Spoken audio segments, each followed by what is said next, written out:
ومن سيئات أعمالنا من يهده الله فلا مضل له ومن يضلل فلا هادي له ونشهد أن لا إله إلا الله وحده لا شريك له ونشهد أن محمدا عبده ورسوله صلى الله تعالى على خير خلقه محمد وعلى آله وصحبه وبارك وسلم تسليما كثيرا كثيرا. أما بعد فأعوذ بالله من الشيطان الرجيم. بسم الله الرحمن الرحيم. إن الذين قالوا ربنا الله ثم استقاموا تتنزل عليهم الملائكة ألا تخافوا ولا تحزنوا وأبشروا بالجنة التي كنتم توعدون.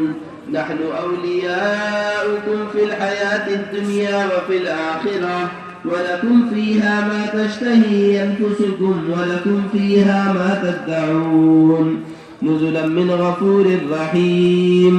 ومن أحسن قولا ممن دعا إلى الله وعمل صالحا وقال إنني من المسلمين. وقال الله تبارك وتعالى ولو أن أهل القرى آمنوا واتقوا لفتحنا عليهم بركات من السماء والأرض.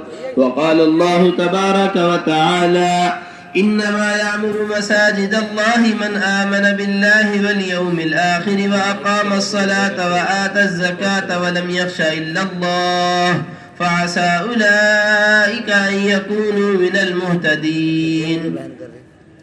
وقال الله تبارك وتعالى في بيوت أذن الله أن ترفع ويذكر فيها اسمه يسبح له فيها بالغدو والآصال.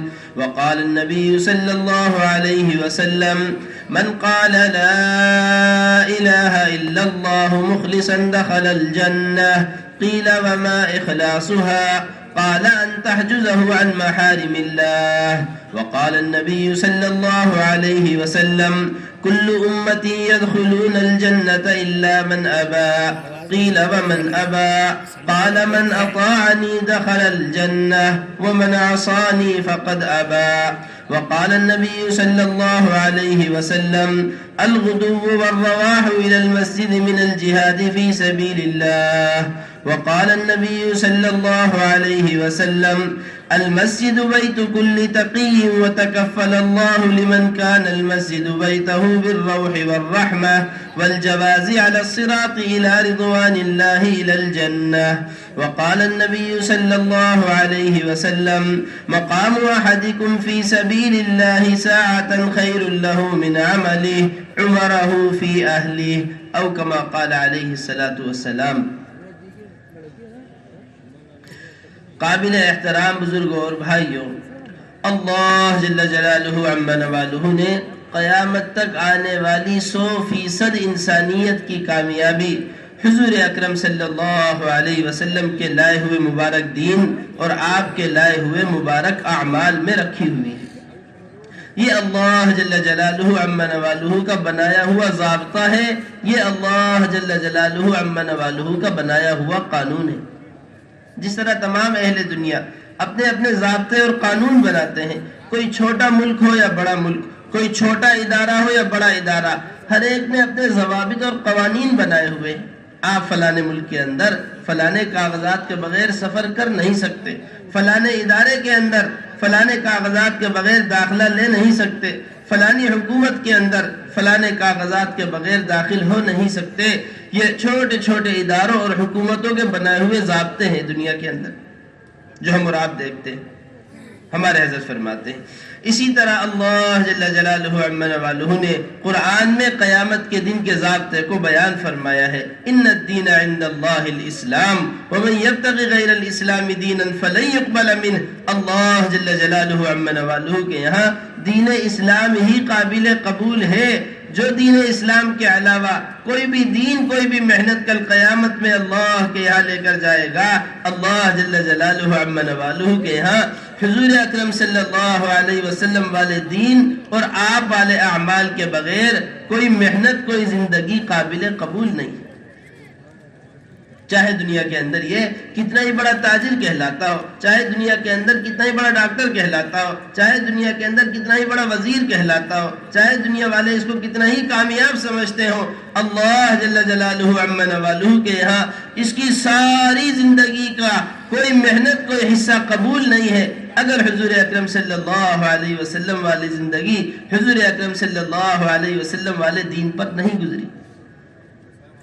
میرے محترم دوستو بزرگوں، حضرت مولانا یوسف صاحب رحمۃ اللہ علیہ فرمایا کرتے تھے، انتہائی اہم بات، آج تمام انسانیت کے ناکام ہونے کی بنیادی وجہ یہ ہے حضرت مولانا یوسف صاحب رحمۃ اللہ علیہ فرمایا کرتے تھے کہ انسان نے اسباب پر محنت کو کامیابی سمجھ لیا، اسباب کے اندر کامیابی سمجھی ہوئی ہے، اسباب پر محنت ہو رہی ہے، حکمران حکومتوں پہ جان اور مال کھپا رہے ہیں، تاجر تجارت پر جان اور مال کھپا رہے ہیں، کاشتکار اپنی زمینوں پر جان اور مال کھپا رہے ہیں تاکہ کامیابی حاصل ہو جائے۔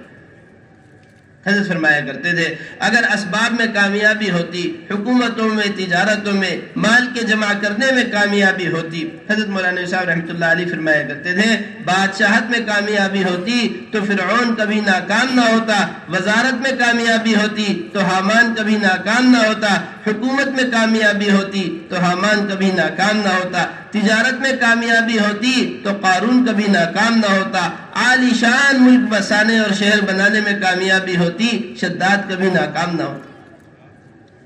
زبردست فرعون، زبردست بادشاہت کے ساتھ اللہ نے فرعون کو ہلاک کر کے دکھلایا ہے، زبردست وزارت میں اللہ نے حامان کو ہلاک کر کے دکھلایا ہے، زبردست مالداری کے ساتھ اللہ نے قارون کو ہلاک کر کے دکھلایا ہے، زبردست عالی شان گھر اور جنت بنائی ہے۔ شداد نے مفسرین نے لکھا ہے کہ نعوذ باللہ ثم نعوذ باللہ، یہ کہہ دیا میں اپنی جنت دنیا میں بنا رہا ہوں، ساری دنیا کی قیمتی چیزیں لا کر اس نے اپنے گھر کے اندر جمع کی ہیں، اپنے گھر کو جنت بنا رہا ہے، ایک قدم گھر کے اندر ہے ایک قدم گھر کے باہر۔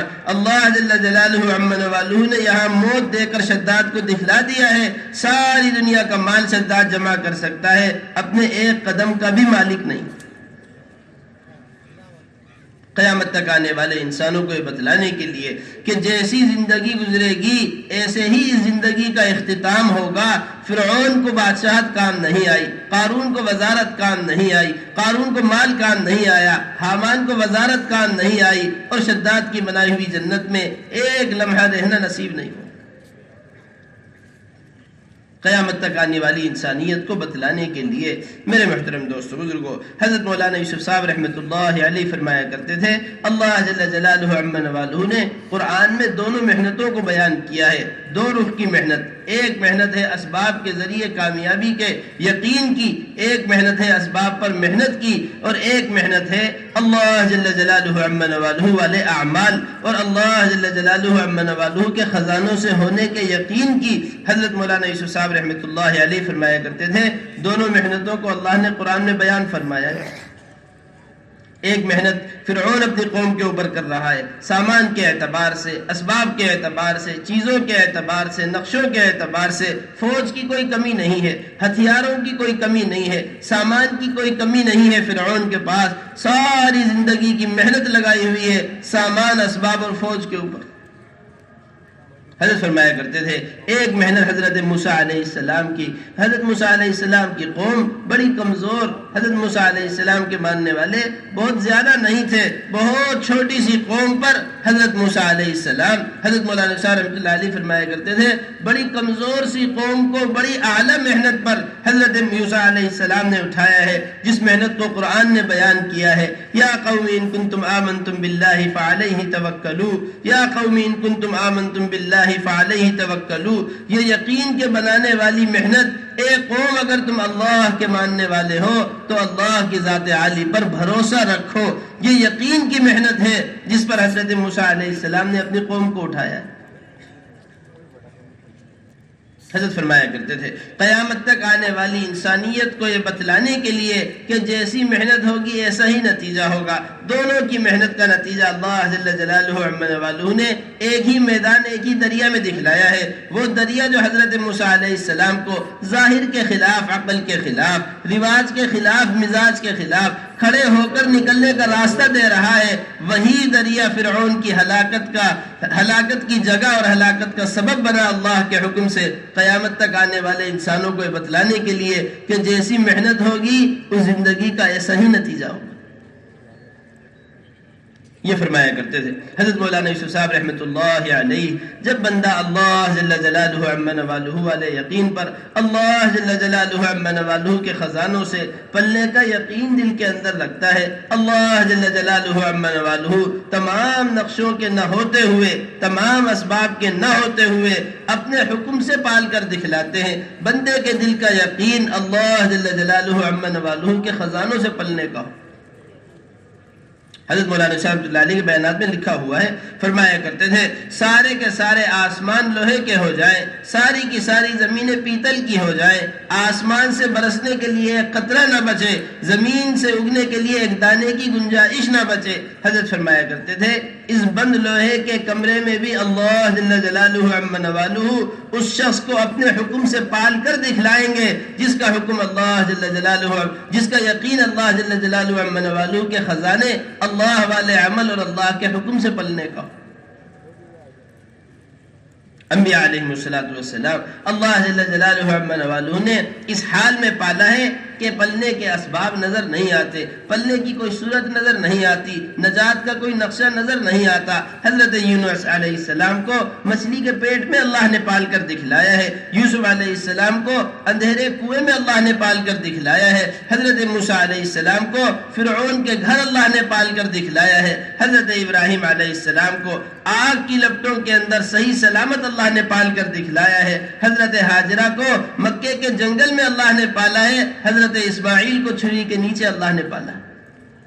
اللہ جل جلالہ عما نوالہ والا یقین اللہ جل جلالہ عما نوالہ کے حکم پر قدم اٹھ رہا ہو، ساری دنیا نقصان پہنچانے کا ارادہ کر لے، اللہ جل جلالہ عما نوالہ اس کو باقی رکھنے کا ارادہ فرما لے، ساری دنیا مل کر نقصان نہیں کر سکتی.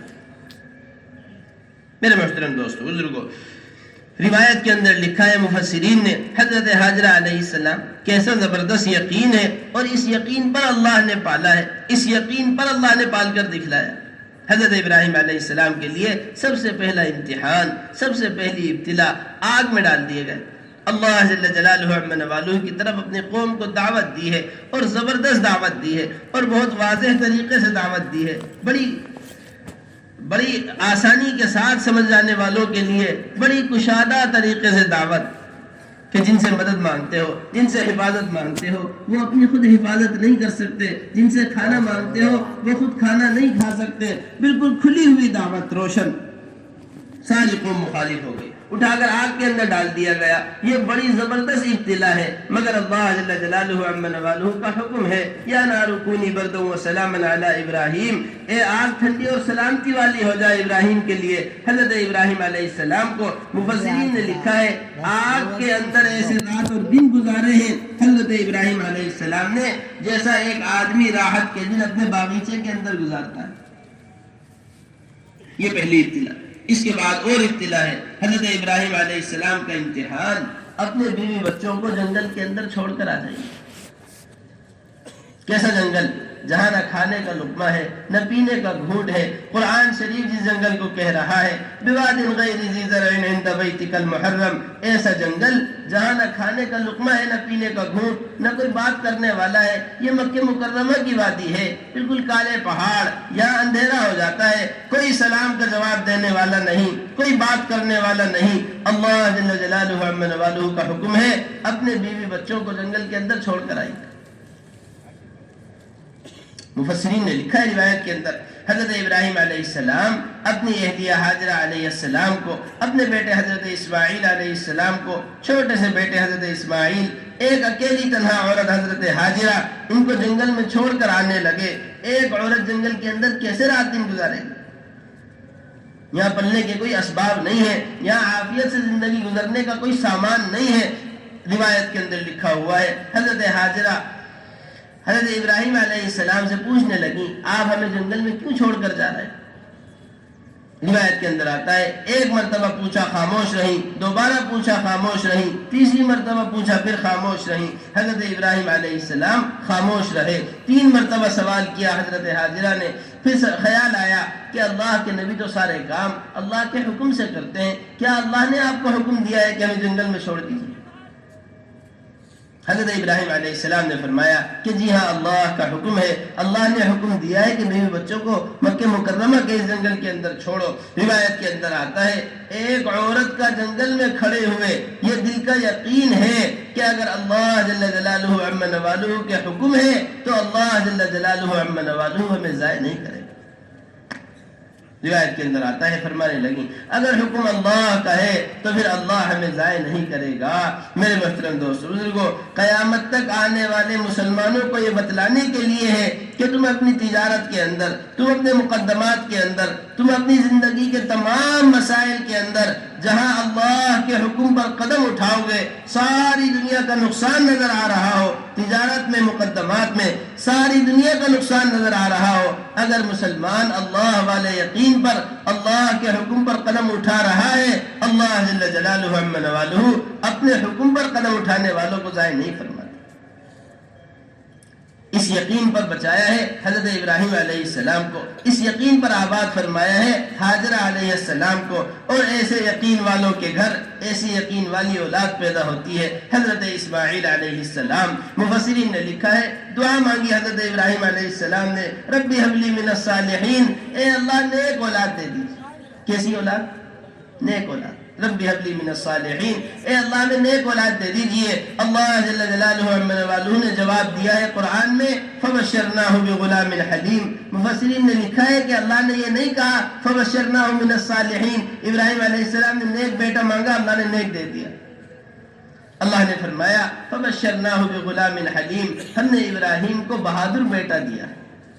مفسرین نے لکھا ہے اس کی حکمت، ایسے بہادر ہیں، ایسے بہادر، بڑے سے بڑا پہلوان دنیا میں وہ کام نہیں کر سکتا جو ایک چھوٹے سے بچے سے اللہ جل جلالہ عم نوالہ کروا رہے ہیں۔ فلما بلغ معه السعي قال يا بني اني ارى في المنام اني اذبحك فانظر ماذا ترى۔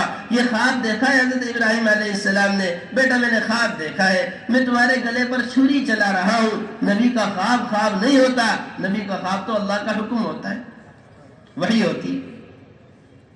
بتلاؤ بیٹے کیا رائے ہے تمہاری، کیا کیا جائے اس حکم کے بارے میں، کیا کیا جائے اس خواب کے بارے میں؟ یہ بہادری بڑے سے بڑا انسان نہیں کر سکتا۔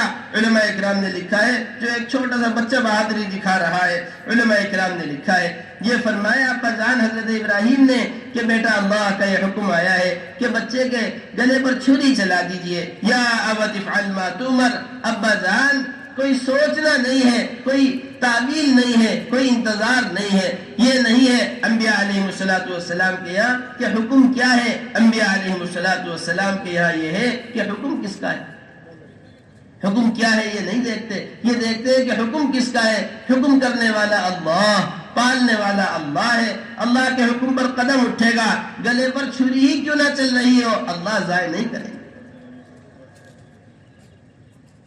ہم آپ غور و فکر کریں، تصور کریں، گلے پر چھری چلنے سے زیادہ کیا بڑی بات ہوگی، اس سے زیادہ ظاہری کیا ہلاکت ہوگی کہ گلے پر چھری چل کر قصہ ہی ختم ہو جائے۔ مگر حکم اللہ جل جلالہ عم نوالہ کا ہے، گلے پر چھری چلنا بھی گوارا ہے، اللہ کا حکم ہے، اللہ ضائع نہیں کرے۔ حضرت مولانا یوسف صاحب رحمۃ اللہ علیہ فرمایا کرتے تھے اللہ جل جلالہ عم نوالہ کے خزانوں سے براہ راست فائدہ حاصل کرنے کے لیے سب سے بنیادی چیز اللہ جل جلالہ عم نوالہ کی ذات سے ہونے کا یقین ہے۔ سب سے بنیادی چیز کیا ہے؟ اللہ جل جلالہ عم نوالہ کی ذات سے ہونے کا یقین۔ حضرت مولانا صاحب رحمۃ اللہ علیہ فرمایا کرتے تھے اللہ جل جلالہ عم نوالہ کی ذات سے ہونے کا یقین ہو، اللہ کے غیر سے نہ ہونے کا یقین ہو، یہ دو بنیادی چیزیں اگر مسلمان کے اندر پیدا ہو جائیں، مسلمان اپنے مسائل کا حل اللہ کے خزانے سے کروا سکتا ہے۔ ہمارے حضرت فرماتے ہیں آج ہمارے سب سے زیادہ ہمارے مسائل میں ناکامی کا سب سے بنیادی وجہ یہ ہے کہ دل کا یقین ختم ہو گیا، دل کا یقین ختم ہو گیا۔ ہمارے ناکامی کی سب سے بنیادی وجہ یہ، ہمارے حضرت فرماتے ہیں ہمارے دل کے یقین کے بگڑنے کی سب سے بنیادی وجہ یہ ہے کہ ہماری زبان کا بول بگڑا ہوا ہے۔ کیا بگڑا ہوا ہے؟ زبان کا بول. ہمارے حضرت فرماتے ہیں بڑی بنیادی بات کہ دل کے یقین کے بگڑنے کی بنیادی وجہ یہ ہے کہ زبان کا بول بگڑا ہوا ہے. سارے دن حکومتوں کو سنا, سارے دن حکومتوں سے ہونے کو بولا, سارے دن کاروبار کو سنا, سارے دن کاروبار سے ہونے کو بولا. دکان سے یہ فائدہ ہے, کاروبار سے یہ فائدہ ہے, حکومت کے کرنے سے یہ ہوا ہے, تاجروں کے کرنے سے یہ ہوا ہے. صبح سے شام تک دنیا کے بولنے اور صبح سے شام تک دنیا کے سننے نے دل کے یقین کو بگاڑ کر رکھ دیا. صحابہ کرام رضوان اللہ تعالی علیہم اجمعین بنے ہوئے یقین والے لوگ اپنے یقین کو بنایا ہے اللہ جل جلالہ عما نوالہ والے اعمال سے ہونے کو بولنے نے, اللہ جل جلالہ عما نوالہ والے اعمال سے ہونے کے یقین نے, اللہ جل جلالہ عما نوالہ والے اعمال سے کامیابی کا یقین, یہ ان کے تذکروں میں ہوتا تھا. حیات صحابہ کے اندر روایت لکھی ہوئی ہے, حضرت علی رضی اللہ تعالی عنہ روایت کے اندر آتا ہے 2 کام کیے. کتنے کام؟ 2 کام. حضرت علی رضی اللہ تعالیٰ عنہ 6 درہم صدقہ کیے ایک عمل, اور پھر اس کے بعد 6 درہم صدقہ کرنے کے بعد تشریف لے گئے. روایت کے اندر آتا ہے ایک گھوڑا خریدا 100 درہم کا, ایک سواری خریدی, گھوڑا تھا یا اونٹ, 100 درہم کا خریدا. 100 درہم کا خریدنے کے بعد کچھ دیر ہوئی ابھی خریدے ہوئے کہ ایک اس کا خریدار آ گیا کہ کس کی ہے سواری, کہ علی بن ابی طالب کی ہے. بتلائیے کیا بات ہے, کتنے میں بیچیں گے؟ 160 میں بیچیں گے. 100 درہم میں خرید کر 160 درہم میں اس کو بیچ دیا. 60 درہم نفع کے کمائے ہیں اس خرید و فروخت میں, اس تجارت میں. ایک عمل صدقے والا, ایک عمل تجارت والا. 2 کام حضرت علی رضی اللہ تعالیٰ عنہ نے کیے, اور یہ 2 کام کرنے کے بعد گھر تشریف لے گئے. گھر جا کر گھر والوں سے ہماری طرح یہ نہیں کہا یہ دکان سے کما کر لایا ہوں, یہ ملازمت سے کما کر لایا ہوں, یہ کاروبار سے کما کر لایا ہوں, یہ فلانی چیز سے کمایا ہے, یہ فلانے سبب سے کمایا ہے. گھر تشریف لائے حضرت علی رضی اللہ تعالیٰ عنہ, اور گھر آ کر گھر والوں سے کہا ھذا ما وعدنا اللہ ورسولہ وصدق اللہ ورسولہ, یہ وہ وعدہ ہے جو اللہ نے اور اللہ کے نبی صلی اللہ علیہ وسلم نے ہم سے اور آپ سے کیا ہے. اللہ اپنے وعدے میں سچے ہیں, نبی اپنے وعدے میں سچے. میرے محترم دوستو بزرگو, ہمارے حضرت فرماتے ہیں کہ یہ تھا وہ جو دل کے اندر یقین اتار رہا تھا حضور اکرم صلی اللہ علیہ وسلم والے اعمال کا. گھر آ کر گھر والوں کو بتلایا اللہ کے نبی صلی اللہ علیہ وسلم سے ہم نے اللہ کا یہ وعدہ سنا ہے کہ 1 صدقہ کرو گے اللہ اس کے بدلے 10 عطا فرمائے گا. ہم نے 6 صدقہ کیے, اللہ نے ہمیں 60 دے دی. گھر کے اندر بیٹھے ہوئے چھوٹے چھوٹے بچوں کا یقین بن گیا کہ صدقے کے ذریعے اللہ تعالیٰ اپنے خزانوں سے عطا فرماتے ہیں. صدقے کے ذریعے اللہ جل جلالہ عما نوالہ مسائل حل فرماتے ہیں. ہمارے گھروں کے اندر دکانوں کے تذکرے, ڈاکٹروں کے تذکرے, حکومتوں کے تذکرے, گھر کے بچے کا یقین بگاڑے ہوئے. گھر کے بچے کا یقین بگاڑے ہوئے.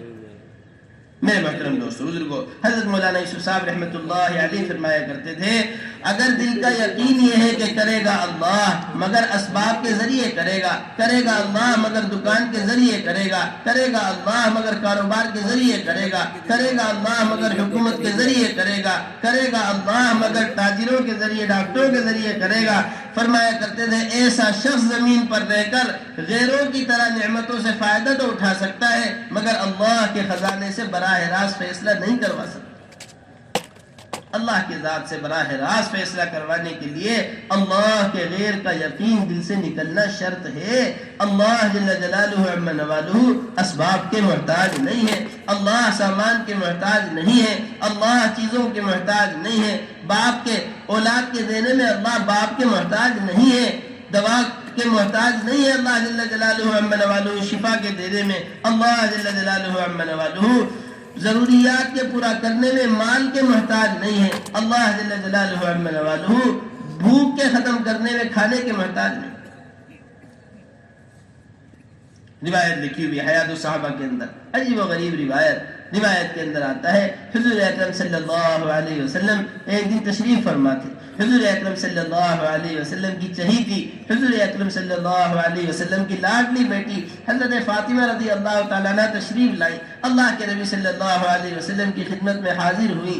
روایت کے اندر لکھا ہوا ہے, حیات الصحابہ میں روایت لکھی ہوئی ہے, روایت کے اندر لکھا ہوا ہے بہت فقر و فاقے میں زندگی گزارنے والی حضرت فاطمہ اللہ کے نبی صلی اللہ علیہ وسلم کی بیٹی ہے. کسی شہزادی کی کوئی حیثیت نہیں, کسی بادشاہ کی کوئی حیثیت نہیں ہے.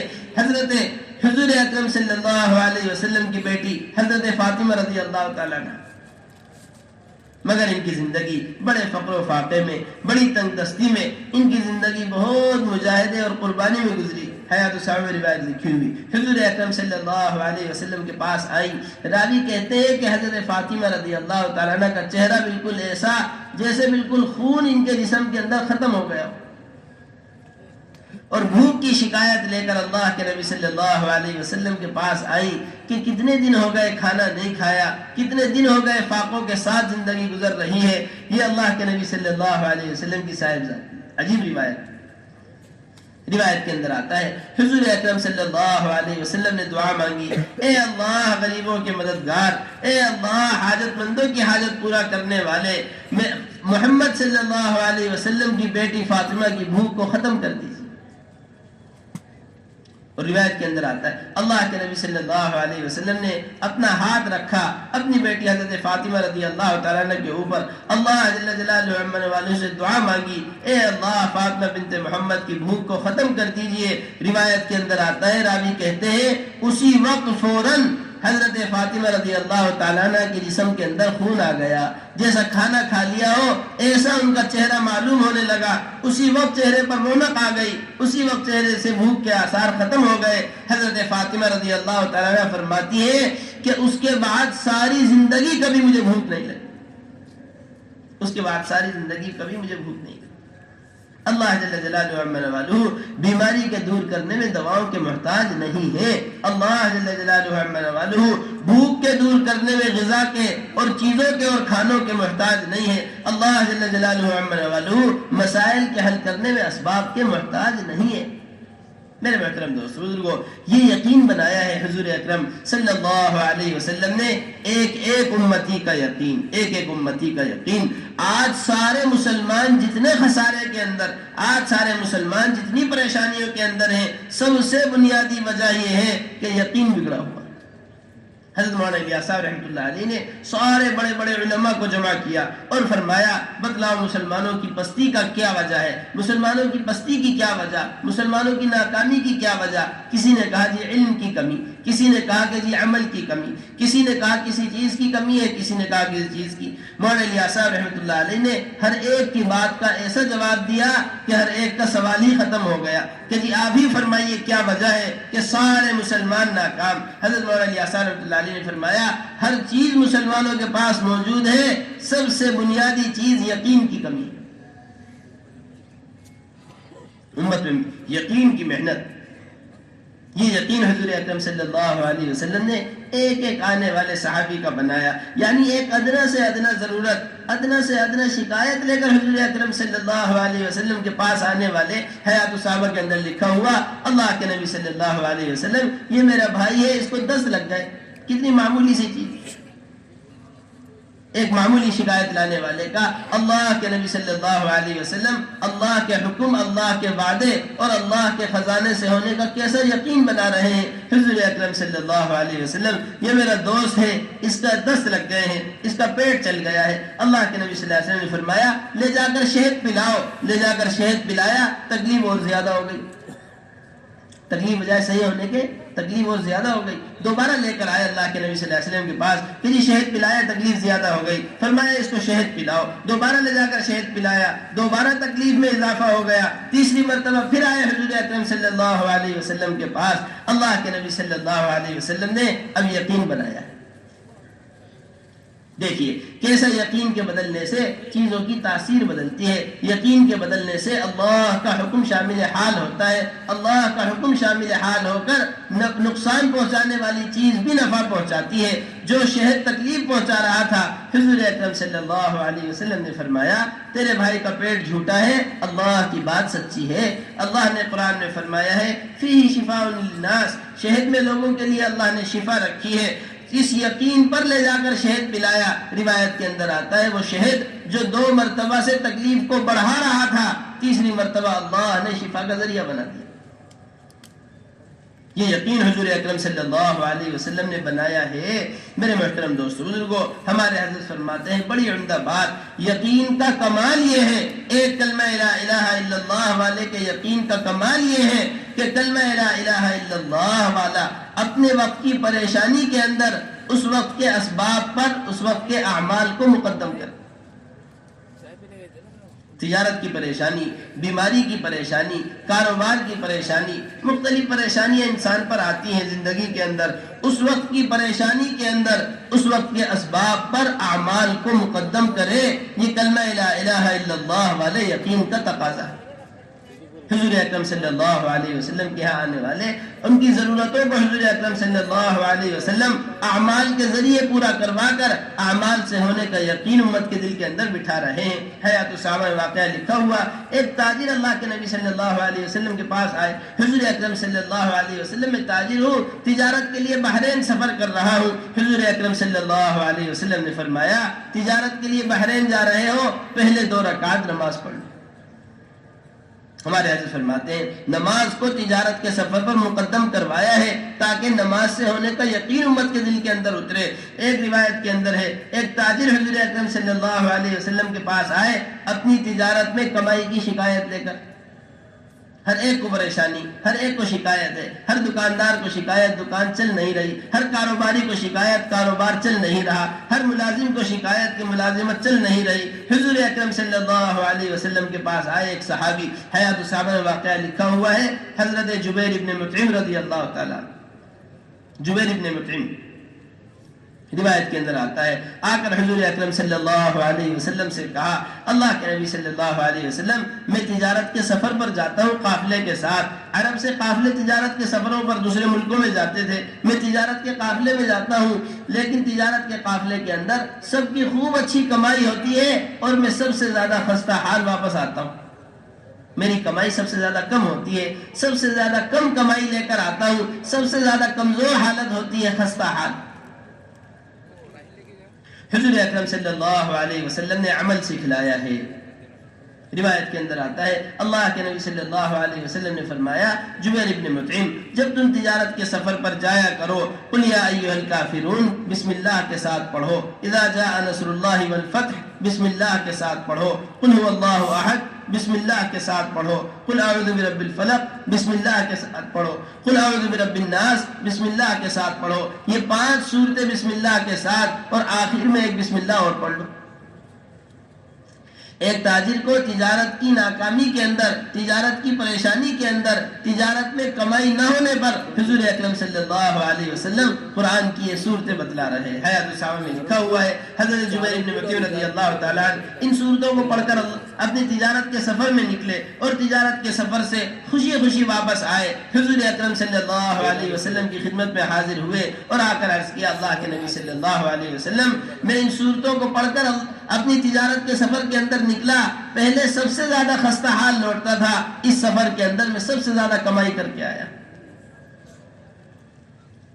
اعمال کے ذریعے حضرت مولانا یوسف صاحب رحمۃ اللہ علیہ فرمایا کرتے تھے ساری دنیا کے اندر پھیلا ہوا باطل وہ اسباب سے کامیابی کا یقین دلاتا ہے، ساری دنیا کے اندر پھیلا ہوا باطل اسباب کے ذریعے کامیابی کا یقین دلاتا ہے۔ انبیاء علیہ السلام اسباب کے بغیر اللہ جل جلالہ عما نوالہ کے خزانوں سے براہ راست فائدہ اٹھانا سکھلاتے ہیں۔ حضرت مولانا شاہ رحمۃ اللہ علیہ فرمایا کرتے تھے کہ کامیابی یہ نہیں ہے کہ ایک دکاندار دکان سے چند روپیے کما لے، کامیابی یہ نہیں ہے ایک تاجر تجارت سے چند روپیے کما کر اپنے آپ کو کامیاب سمجھنے لگے۔ بڑی قیمتی بات حضرت مولانا یوسف صاحب رحمۃ اللہ علیہ فرمایا کرتے تھے کہ اسباب کے ذریعے وقتی طور پر کامیاب ہو جانا کامیابی نہیں ہے بلکہ کامیابی کا دھوکہ ہے۔ اگر کوئی دکاندار دکان سے پیسے کما کر نماز چھوڑ کر یہ سمجھ رہا کہ میں کامیاب ہو گیا، یہ کامیاب نہیں ہے۔ اللہ جل جلالہ عما نوالہ مال اپنے دشمن کو بھی دے رہے ہیں جو زمین پر اللہ کی دشمنی کے ساتھ زندگی گزار رہا۔ ایک مسلمان اگر نماز چھوڑ کر خوب اچھی تجارت کر رہا، اگر نماز چھوڑ کر خوب اچھی دکان چلا رہا تو یہ سمجھ لے علماء کرام نے لکھا ہے کہ اللہ اس کو مال خوش ہو کر نہیں دے رہے، اللہ اس کو مال ناراض ہو کر دے رہے۔ حضرت فرمایا کرتے تھے وقتی طور پر اسباب کے ذریعے کامیاب ہو جانا یہ کامیابی کا دھوکہ ہے، کامیابی نہیں ہے۔ اصل کامیابی یہ ہے کہ کلمہ لا الہ الا اللہ والا حضور اکرم صلی اللہ علیہ وسلم والے اعمال کے ذریعے براہ راست اللہ کے خزانے سے فائدہ اٹھانا سیکھ جائے، براہ راست اللہ کے خزانے سے فائدہ اٹھانا سیکھ جائے ایک مسلمان حضور اکرم صلی اللہ علیہ وسلم والے اعمال کے ذریعے، یہ اصل کامیابی، یہ اعمال سکھلائے۔ حضور اکرم صلی اللہ علیہ وسلم کے صحابہ ایسا یقین، حضور اکرم صلی اللہ علیہ وسلم والے اعمال کا ایسا یقین، میرے محترم دوستو بزرگوں، ایک صفت صحابہ کے اندر یہ تھی کہ وہ اسباب کے مقابلے پر اعمال پیش کیا کرتے تھے۔ آج کا مسلمان یقین کے بگڑنے کی وجہ سے اسباب کا مشورہ دیتا ہے، بیمار ہو گئے ہو فلانے ڈاکٹر کو دکھلا لو، پریشانی ہے فلانے وکیل سے مل لو، مقدمہ ہو گیا فلانے وکیل پہ محنت کرو، فلانے جج پر محنت کرو، فلانی دوا پر محنت کرو، فلانی تجارت پر محنت کرو۔ کتنے اسباب سے ہونے کے مشورے مسلمان دے رہا۔ حضور اکرم صلی اللہ علیہ وسلم کے صحابہ کا یقین ایسا اعمال پر تھا کہ اسباب کے مقابلے پر اعمال پیش کیا کرتے تھے۔ بہت بڑے صحابی ہیں حضرت عبداللہ ابن مسعود رضی اللہ تعالیٰ عنہ، بڑے اونچے مقام کے صحابی ہیں، بڑے علم والے صحابی۔ روایت میں آتا ہے ایسا علم، ایسے اعتماد والے کہ صحابہ اکرام میں ان کے علم کے چرچے، صحابہ اکرام میں ان کے علم کا اعتماد ایسا تھا کہ جب کوئی مسئلہ معلوم کرنے کے لیے آتا اور صحابی کہتے کہ ابن مسعود موجود ہو تو تم ابن مسعود سے مسئلہ معلوم کیا کرو۔ صحابہ اکرام میں ایسا اعتماد۔ روایت کے اندر آتا ہے ان کی اہلیہ حضرت زینب روایت کر رہی کہ جب بھی گھر تشریف لایا کرتے تھے گھر کے دروازے پر دستک دے کر آتے تھے۔ ایک مرتبہ اپنے معمول کے مطابق اسی طرح گھر کے دروازے پر دستک دے کر گھر کے اندر داخل ہوئے۔ ان کی گھر والی گھر میں بیٹھی ہوئی تھی، حضرت زینب رضی اللہ تعالی عنہ، وہ جھاڑ پھونک کروا رہی تھی۔ ان کو دیکھا تو ان کو دیکھ کر جو جھاڑ پھونک کرنے والا تھا اس کو چھپا دیا، جو جھاڑ پھونک کر رہی تھی اس کو چھپا دیا بستر کے نیچے۔ حضرت عبداللہ بن مسعود رضی اللہ تعالیٰ نے آ کر بیٹھے۔ روایت کے اندر آتا ہے اپنی اہلیہ کے ایک دھاگا بندھا ہوا دیکھا اور اس دھاگے کو توڑ کر پھینک دیا اور ناپسند کیا اور یہ فرمایا کہ ابن مسعود کے گھر والوں کو شرک کی ضرورت نہیں۔ ابن مسعود کے گھر والوں کو کس کی ضرورت نہیں ہے؟ شرک کی ضرورت نہیں ہے۔ علماء کرام نے لکھا ہے وہ تعویذ گنڈے اور وہ دھاگے جن کے ذریعے کامیابی کا یقین دل کے اندر اتر جائے، یہی تعویذ میرے مسائل حل کرے گا نعوذ باللہ، یہی تعویذ میری دکان چلائے گا نعوذ باللہ، یہی تعویذ میری بیماری کو دور کرے گا نعوذ باللہ۔ علماء کرام نے اس روایت میں لکھا ہے کہ جس تعویذ کے ذریعے ہونے کا یقین دل کے اندر اتر جائے وہ شرک ہے۔ اس کو فرمایا حضرت عبداللہ ابن مسعود رضی اللہ تعالیٰ عنہ نے کہ ابن مسعود کے گھر والوں کو شرک کی ضرورت نہیں ہے۔ پھر فرمایا کہ کیا بات ہے، کیوں کیا یہ سب؟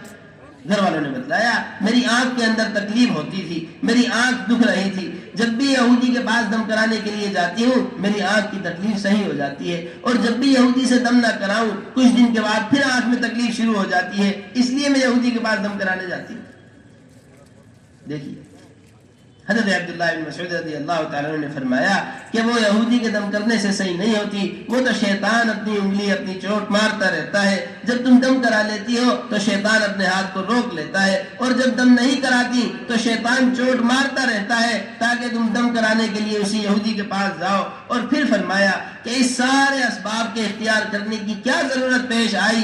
جب بھی تمہیں تکلیف ہوئی تم نے حضور اکرم صلی اللہ علیہ وسلم والا عمل کیوں نہیں کیا؟ یہ ہے اصل بیان کرنے کی۔ جب تکلیف پیش آئی تھی تو ان سارے اسباب کی، ان ساری چیزوں میں پڑھنے کی کیا ضرورت تھی؟ جب تکلیف پیش آئی فوراً تم نے حضور اکرم صلی اللہ علیہ وسلم والا عمل کیوں نہیں کیا؟ حضور اکرم صلی اللہ علیہ وسلم کو ہم نے دیکھا ہے جب بھی اللہ کے نبی صلی اللہ علیہ وسلم کو کوئی تکلیف پیش آتی تھی آپ یہ دعا پڑھ لیا کرتے تھے، اذهب الباس رب الناس اشفی انت الشافی لا شفاء الا شفاؤک شفاء لا یغادر سقما۔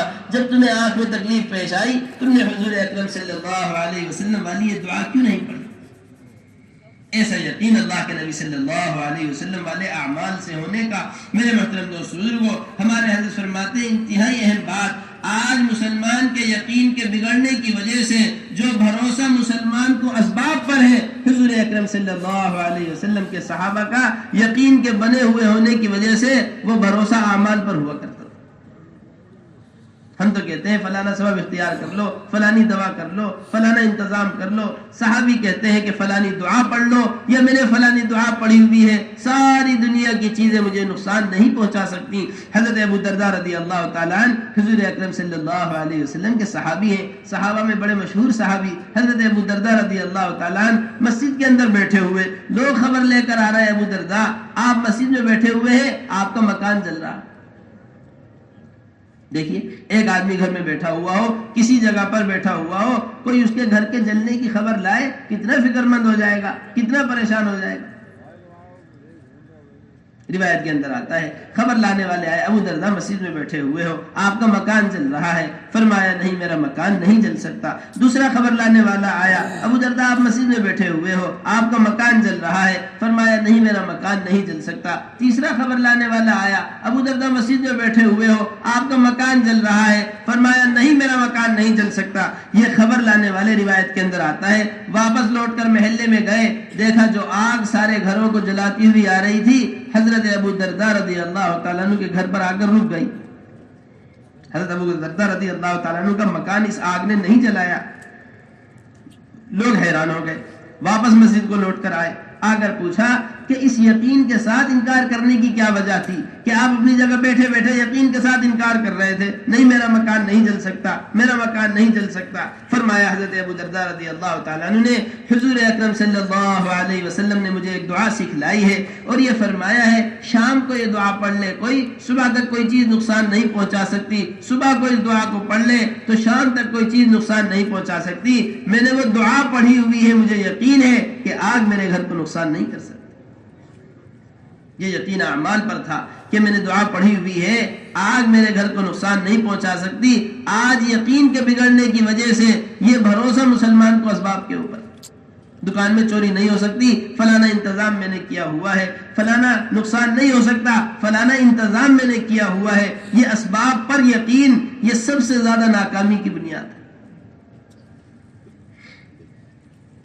وہ اعمال حضور اکرم صلی اللہ علیہ وسلم نے اس امت کو دیے ہیں، وہ اعمال میرے محترم دوستو بزرگوں بڑی قیمتی بات ہے، بڑی قیمتی بات. آج مسلمان اغیار اور باطل کی جن چیزوں سے اور جن طاقتوں سے ڈرا ہوا بیٹھا ہے، اگر حضور اکرم صلی اللہ علیہ وسلم والے اعمال پر مسلمان اپنی زندگی کو لے آئے تو یہ ساری کی ساری طاقتیں مسلمان کی غلام بن جائے.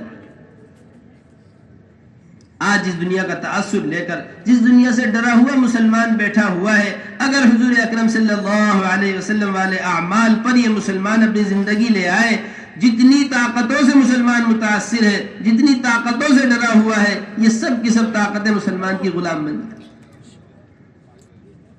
روایت کے اندر آتا ہے کیسے اعمال ہیں حضور اکرم صلی اللہ علیہ وسلم کے، کیسی طاقت ہے حضور اکرم صلی اللہ علیہ وسلم والے اعمال میں، کیسی تاثیر ہے حضور اکرم صلی اللہ علیہ وسلم والے اعمال میں. روایت کے اندر آتا ہے اللہ کے نبی صلی اللہ علیہ وسلم کا واقعہ حیات الصحابہ میں لکھا ہوا ہے. حضور اکرم صلی اللہ علیہ وسلم مکہ مکرمہ میں جب حاجی حج کرنے کے لیے آتے تھے ملکوں سے اور علاقوں سے، اللہ کے نبی صلی اللہ علیہ وسلم ان پر گشت کیا کرتے تھے. بہت مشہور بات ہے. حضور اکرم صلی اللہ علیہ وسلم گشت کر رہے ہیں، آنے والے حاجیوں کے اوپر حضور اکرم صلی اللہ علیہ وسلم فرمایا کرتے تھے من یابینی من ینصرنی، کون میری مدد کرے گا، کون مجھے ٹھکانہ دے گا. یہ حضور اکرم صلی اللہ علیہ وسلم ایک ایک آنے والے کو دین کی نصرت اور ہجرت کے لیے تیار. من یابینی من ینصرنی، کون میری مدد کرے گا، کون میرا ٹھکانہ بنائے گا، کون مجھے ٹھکانہ دے گا کہ میں وہاں ٹھکانہ پا کر اللہ کے دین کی محنت کو، اللہ کے دین کو زندہ کر سکوں. روایت کے اندر آتا ہے اسی طرح حضور اکرم صلی اللہ علیہ وسلم نے ایک مرتبہ بنو بکر ابن وائل، یہ ایک قبیلہ حج کے لیے آیا ہوا تھا، ان سے کہا کہ تم مجھے ٹھکانہ دے لو، میں تمہارے ملک میں رہ کر اللہ کے دین کی محنت کروں گا، تمہارے علاقے میں رہ کر اللہ کے دین کی محنت کروں گا، تم مجھے اپنے یہاں ٹھکانہ دے لو. تو جن سے حضور اکرم صلی اللہ علیہ وسلم نے یہ کہا بنو بکر ابن وائل، یہ حضور اکرم صلی اللہ علیہ وسلم کو جواب دینے لگے اور انکار کرنے لگے کہ نہیں ہم آپ کو ٹھکانہ نہیں دے سکتے، ہمارا بادشاہ تو بہت ظالم ہے، ہمارا بادشاہ تو بہت طاقتور ہے، وہ فارس ہے اور وہ بہت طاقتور ہے اور وہ بالکل بغاوت کو اور نافرمانی کو برداشت نہیں کرتا، بڑا ظلم کرتا ہے اور ہم اس سے ڈرے ہوئے ہیں، لہذا ہم آپ کو ٹھکانہ نہیں دے سکتے. روایت کے اندر آتا ہے حضور اکرم صلی اللہ علیہ وسلم نے فرمایا سن لو بنو بکر بن وائل، سن لو بنو بکر بن وائل، جس فارس کی طاقت سے ڈرے ہوئے ہو، اگر تم یہ اعمال کر لو، 33 مرتبہ سبحان اللہ پڑھ لو، 33 مرتبہ الحمدللہ، 33 مرتبہ الحمدللہ پڑھ لو، 33 مرتبہ اللہ اکبر پڑھ لو. یہ تسبیحات حضور اکرم صلی اللہ علیہ وسلم نے بنو بکر بن وائل کو بتلائی ہیں. اگر تم یہ اعمال کر لو تو جس فارس سے تم ڈرے ہوئے ہو اس فارس کی عورتیں تمہاری باندیاں بن جائیں گی، اس فارس کے محلات تمہارے گھر بن جائیں گے، اس فارس کی ساری حکومت اور ساری بادشاہت تمہاری ہو جائے گی. ایسے طاقت والے اعمال حضور اکرم صلی اللہ علیہ وسلم نے اس امت کو سکھلائے ہیں. حضور اکرم صلی اللہ علیہ وسلم والے اعمال ہوں. حضرت مولانا الیاس صاحب رحمۃ اللہ علیہ بڑی عمدہ بات فرمایا کرتے تھے. حضرت مولانا الیاس صاحب رحمۃ اللہ علیہ فرمایا کرتے تھے ایسی حفاظت والے اعمال ہیں حضور اکرم صلی اللہ علیہ وسلم والے اعمال. اگر مسلمان اللہ کے نبی صلی اللہ علیہ وسلم والے اعمال پر ایک چھوٹی سی بستی تیار کر لے، بڑی زبردست بات ہے. مولانا الیاس صاحب رحمۃ اللہ علیہ فرمایا کرتے تھے ایک چھوٹی سی بستی ایسی آباد کر لو جہاں 100% رہنے والے مرد اور عورت حضور اکرم صلی اللہ علیہ وسلم والے اعمال پر زندگی گزار رہے ہوں. فرمایا کرتے تھے میں یقین رکھتا ہوں، یقین ساری دنیا کی ایٹمی طاقتیں اس پر اپنی قوت لگا دیں، اس بستی کے رہنے والے کا نقصان نہیں کر سکتے. حضرت مولانا یوسف صاحب رحمۃ اللہ علیہ فرمایا کرتے تھے ایسا رعب اللہ جل جلالہ عمن والہ نے مسلمان کو دیا تھا حضور اکرم صلی اللہ علیہ وسلم والے اعمال دے کر کہ ساری دنیا میں کسی کی ہمت نہیں تھی کہ مسلمان سے نظر ملائے، ساری دنیا کے اندر کسی کی طاقت نہیں تھی کہ مسلمان کو مرعوب کر سکے، ساری دنیا میں کسی کی ہمت نہیں تھی. حضرت فرمایا کرتے تھے ایسا رعب اللہ جل جلالہ عمن والہ نے مسلمان کو دیا حضور اکرم صلی اللہ علیہ وسلم والے اعمال پر جیسا شیر کا رعب ہوتا ہے. کس کا رعب ہوتا ہے؟ شیر کا رعب.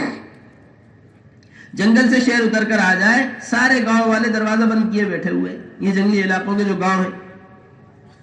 ایک شیر جنگل سے اتر کر آ گیا، گھر سے نکلنے کی کسی کی ہمت نہیں ہے، ایک جان سینکڑوں جانوں کے ڈر کا سبب بنی ہوئی ہے کہ شیر اتر کر آ گیا. اب شیر کا ایسا رعب کہ سارے بستی والے سینکڑوں لوگ اپنے گھروں کے اندر بیٹھے ہوئے ہیں. ایسا رعب حضور اکرم صلی اللہ علیہ وسلم والی سنتوں پر آپ کے ایک ایک صحابی کو ملا ہوا تھا. ریاض الصالحین، حیات الصحابہ، حدیث شریف کی کتابوں کے اندر بڑی تفصیل سے روایت لکھی ہوئی ہے. اللہ کے نبی صلی اللہ علیہ وسلم کے صحابی حضرت ربیع بن عامر رضی اللہ تعالیٰ عنہ، ربیع بن عامر رضی اللہ تعالیٰ عنہ اکیلے تنہا صحابی بادشاہ کے دربار میں، رستم کا دربار. روایت کے اندر آتا ہے ایک اکیلے تنہا صحابی پورے بادشاہ کے دربار کے مرعوب ہونے کا ذریعہ بن گئے. ایک اکیلے صحابی سے پورا کا پورا بادشاہ کا دربار مرعوب ہو گیا.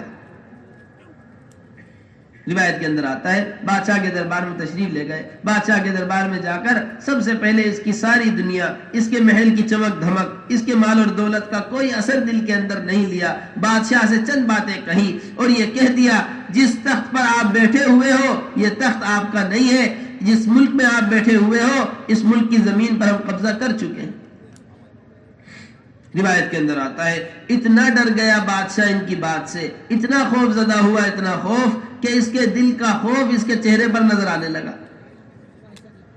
اس کے وزیر کہنے لگے کہ آپ اپنے ملک میں بیٹھے ہوئے، اپنی طاقت کے درمیان بیٹھے ہوئے، اس کی فوج، اس کے سپاہی، اس کا لشکر. اس کے وزیر کہنے لگے کہ ایک فقیر کی بات سے آپ تاثر لے رہے ہیں، بڑی حیرت کی بات ہے کہ آپ کو ایک فقیر کی بات متاثر کر رہی ہے، آپ اپنے ملک کے اندر بیٹھے ہوئے. بادشاہ نے کہا کہ یہ فقیر نہیں ہے، یہ میرے پیروں کے نیچے سے میری زمین نکال کر لے گیا ہے. میں یہ سوچ رہا ہوں جب تنہا اتنی ہمت والا ہے تو اس کا سارا لشکر کتنی ہمت والا ہو. جب تنہا ایسی جرت سے بات کر رہا ہے میرے محل کے اندر کھڑے ہو کر، تو اپنے لشکر میں اس کی کیا ہمتیں ہوں گی، اپنے لشکر کے اندر کیسی ہمت سے بات کرتا ہو. حضرت مولانا صاحب رحمۃ اللہ علیہ فرمایا کرتے تھے ایسا مسلمان تیار کیا حضور اکرم صلی اللہ علیہ وسلم نے کہ سارا کا سارا بادشاہ کا دربار ایک صحابی سے جو بالکل فقیرانہ حلیے میں تھے متاثر ہو گیا. فرمایا کرتے تھے حضور اکرم صلی اللہ علیہ وسلم والے اعمال کے ساتھ اللہ نے مسلمان کو شیر جیسا رعب دیا تھا. آج مسلمان نے حضور اکرم صلی اللہ علیہ وسلم والے اعمال کو چھوڑ کر اپنے آپ کو سرکس کا شیر بنا لیا. کیا بنا لیا؟ سرکس کا شیر. جنگلی شیر آ جائے اچھے سے اچھا پہلوان اس سے نظر نہیں ملا سکتا. جنگلی شیر آ جائے اچھے سے اچھے پہلوان کی ہمت نہیں ہے کہ اس شیر کے سامنے کھڑا ہو سکے. اور سرکس کا شیر سرکس دکھلانے والے کے اشاروں پر چلتا رہتا ہے.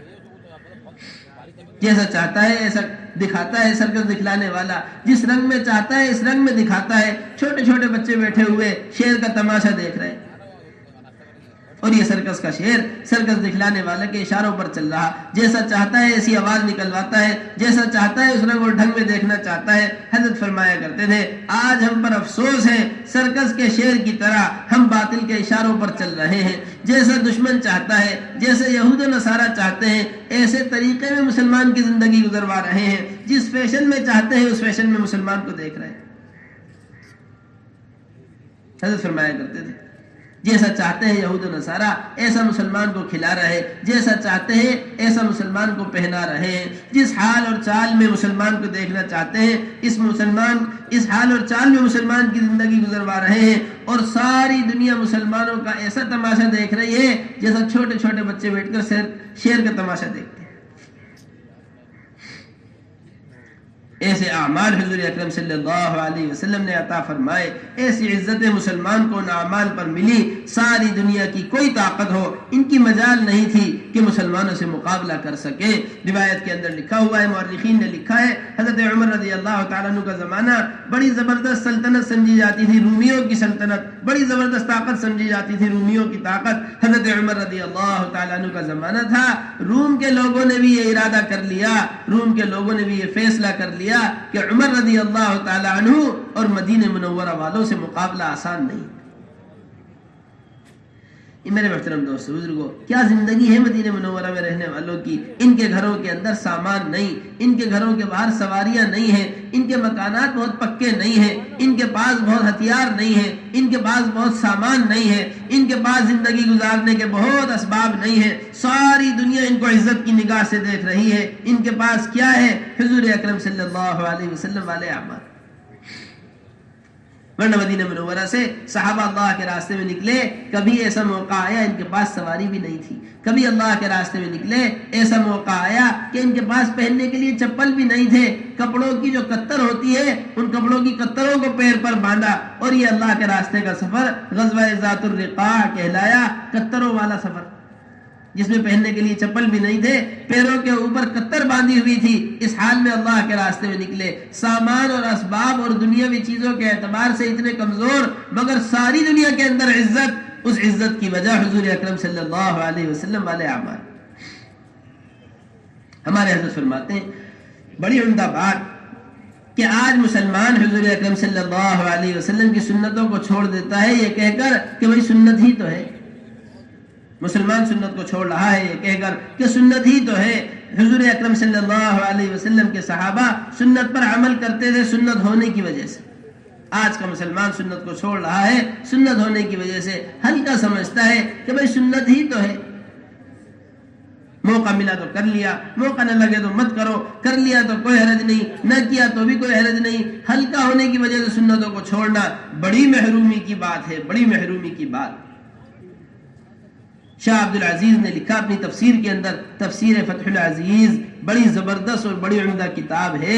شاہ صاحب بڑے عالم, انہوں نے اپنی کتاب کے اندر لکھا ہے کہ اگر مسلمان سنتوں کو ہلکا سمجھنے لگے تو سب سے پہلی محرومی یہ ہوتی ہے کہ سنتوں سے محروم ہو جاتا ہے. اور سنتوں سے محروم ہونے کے بعد وہ فرائض سے بھی محروم کر دیا جاتا ہے. اور فرائض سے محروم ہونے کے بعد وہ بڑے بڑے کبائر اور بڑے بڑے گناہوں میں مبتلا ہو جاتا ہے اور اس کو احساس بھی نہیں ہوتا کہ زندگی کہاں سے کہاں پہنچ چکی.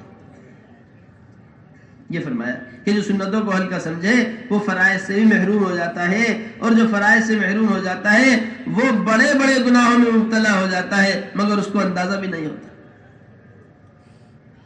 میرے محترم دوستو بزرگوں، حضور اکرم صلی اللہ علیہ وسلم کے طریقے کیسی محبت سے ایک مسلمان کو ان طریقوں پر عمل کرنا چاہیے۔ صحابہ اکرام رضوان اللہ تعالی علیہم اجمعین، کوئی حال کوئی ماحول ان کو متاثر نہیں کرتا تھا۔ اللہ کے نبی صلی اللہ علیہ وسلم کے طریقوں پر عمل کرنے سے روایت کے اندر آتا ہے، اللہ کے نبی صلی اللہ علیہ وسلم کے ایک صحابی حضرت مقداد رضی اللہ تعالیٰ عنہ بڑے مالداروں کے، وزراء کے اور شرفاء کے درمیان، بڑے لوگوں کے درمیان بیٹھے ہوئے۔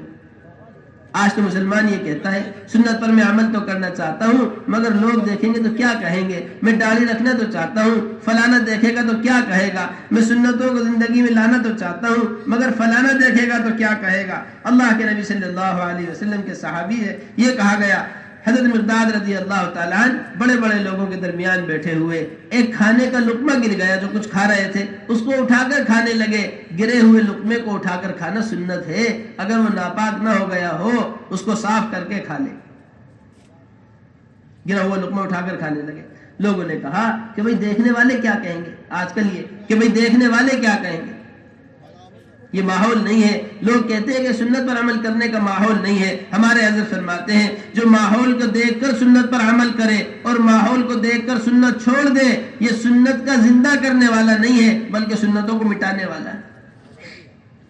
یہ کہا گیا حضرت مقداد رضی اللہ تعالیٰ عنہ سے کہ لوگ دیکھیں گے تو کیا کہیں گے۔ حضرت مقداد رضی اللہ تعالیٰ عنہ نے فرمایا اترک سنت حبیبی لہؤلاء الحمقاء، کیا میں ان بے عقل لوگوں کی وجہ سے حضور اکرم صلی اللہ علیہ وسلم کے مبارک طریقے کو چھوڑ دوں؟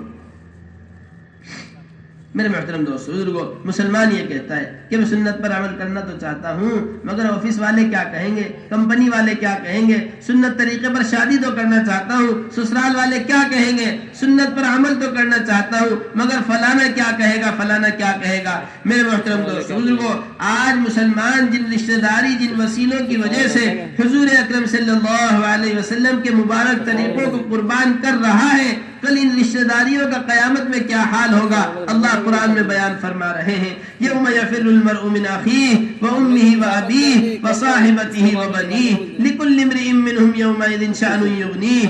وہ ماں جو ایسی محبت کرتی ہے کہ بیمار بچے کو دیکھ کر رات بھر سو نہیں سکتی، کل قیامت میں ایک نیکی دینے کو تیار نہیں ہوگی، پہچاننے کے لیے بھی تیار نہیں ہوگی۔ جس دن ساری امتیں سارے نبیوں کے پاس جائیں گی، ہر ایک سفارش شفاعت کے لیے انکار کر دے گا، ساری امت حضور اکرم صلی اللہ علیہ وسلم کے پاس آئیں گی۔ روایت میں لکھا ہوا ہے اللہ کے نبی صلی اللہ علیہ وسلم فرمائیں گے تم نے اچھا کیا تم آئے، میں تمہاری اللہ سے سفارش کروں گا۔ حضور اکرم صلی اللہ علیہ وسلم سجدہ فرمائیں گے، ایسا سجدہ فرمائیں گے اللہ کے نبی صلی اللہ علیہ وسلم کہ اللہ کو رحم آ جائے گا۔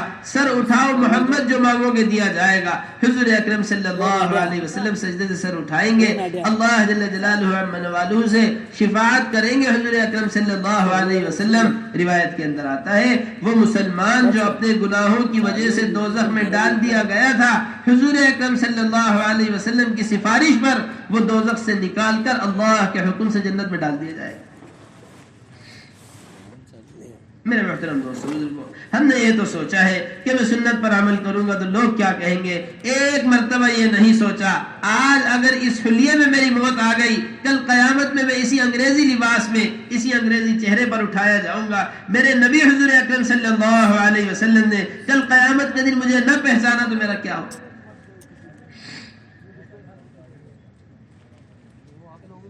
اس لیے میرے محترم دوستو بزرگوں، دل کی گہرائیوں کے ساتھ عزم کر لیں ہم اس بات کا انشاءاللہ تعالی حضور اکرم صلی اللہ علیہ وسلم والے طریقوں پر زندگی گزاریں گے۔ اپنی ضرورت کی اپنی زندگی کی ہر خاص اور عام ضرورت اللہ کے نبی صلی اللہ علیہ وسلم کے مبارک طریقے پر پوری کریں گے۔ اس بات کا عزم کریں انشاءاللہ۔ یہ حضور اکرم صلی اللہ علیہ وسلم کے طریقے، ایک مسلمان کو کتنی محبت سے ان طریقوں پر عمل کرنا چاہیے، کیسا شوق ہونا چاہیے ایک مسلمان کو حضور اکرم صلی اللہ علیہ وسلم کے طریقوں پر عمل کرنے کا۔ میرے محترم دوستو بزرگوں، ہم نے ہر ایک کے احسان کو احسان سمجھا۔ کسی نے قرضہ دے دیا، کتنا بڑا احسان سمجھتے ہیں، ساری زندگی یاد رکھتے ہیں۔ شادی کے وقت انہوں نے ہمیں قرضہ دیا، بیماری کے وقت انہوں نے ہمیں قرضہ دیا، بیماری کے وقت ہمارے بچے کے بیمار ہونے پر رات دن ہمارے ساتھ کھڑے رہے، ان کا احسان ہم زندگی بھر نہیں بھولیں گے۔ انہوں نے ہمیں پریشانی میں نہیں بھولا۔ حضور اکرم صلی اللہ علیہ وسلم کے اس امت پر کیسے احسانات، روایت کے اندر آتا ہے اللہ اللہ کے نبی صلی اللہ علیہ وسلم سے پوچھا اللہ کے نبی صلی اللہ علیہ وسلم آپ کو سب سے زیادہ کس سے محبت ہے؟ اللہ کے نبی صلی اللہ علیہ وسلم نے فرمایا سب سے زیادہ محبت عائشہ رضی اللہ تعالیٰ عنہ سے، امی عائشہ رضی اللہ تعالیٰ عنہ سے سب سے زیادہ محبت۔ روایت کے اندر آتا ہے ایک دن حضور اکرم صلی اللہ علیہ وسلم سے عرض کیا اللہ کے نبی صلی اللہ علیہ وسلم آپ میرے لیے مغفرت کی دعا کر دیجئے کہ اللہ میرے سارے گناہ معاف کر دے۔ اللہ کے نبی صلی اللہ علیہ وسلم نے دعا فرما دی اے اللہ عائشہ کے تمام گناہ معاف فرما دیجئے۔ روایت کے اندر آتا ہے اس دعا پر حضرت عائشہ رضی اللہ تعالی عنہ اتنی خوش ہوئی، اتنی خوش کہ خوشی میں فرماتی ہے میں لوٹ پوٹ ہو گئی، میرا سر میری گود کو لگ گیا۔ اللہ کے نبی صلی اللہ علیہ وسلم نے فرمایا عائشہ تم خوش ہو رہی ہو؟ اللہ کے نبی صلی اللہ علیہ وسلم میں کیوں خوش نہ ہوں؟ آپ کی مجھے دعا مل گئی ہے، میں کیوں خوش نہ ہوں؟ اللہ کے نبی صلی اللہ علیہ وسلم نے فرمایا جس دعا پر عائشہ تم خوش ہو رہی ہو اپنی امت کے لیے ہر نماز کے بعد یہ دعا کرتا۔ سبحان اللہ۔ میرے محترم دوستو بزرگوں، کوئی رات ایسی نہیں ہے جس میں نبی نے امت کو یاد نہ کیا ہو، کوئی دن ایسا نہیں ہے جس میں نبی نے امت کو یاد نہ کیا ہو، اور آج اللہ ہمیں معاف فرمائے کوئی رات دن ایسا نہیں کہ ہم نے نبی کے طریقے کو یاد رکھا ہو، کوئی رات اور دن ایسا نہیں جس میں ہم نے حضور اکرم صلی اللہ علیہ وسلم کے طریقے کو یاد رکھا ہو۔ اللہ کے نبی صلی اللہ علیہ وسلم کا طریقہ، میرے محترم دوستو بزرگوں، علماء کرام نے لکھا ہے نجات کا واحد راستہ حضور اکرم صلی اللہ علیہ وسلم کا طریقہ ہے۔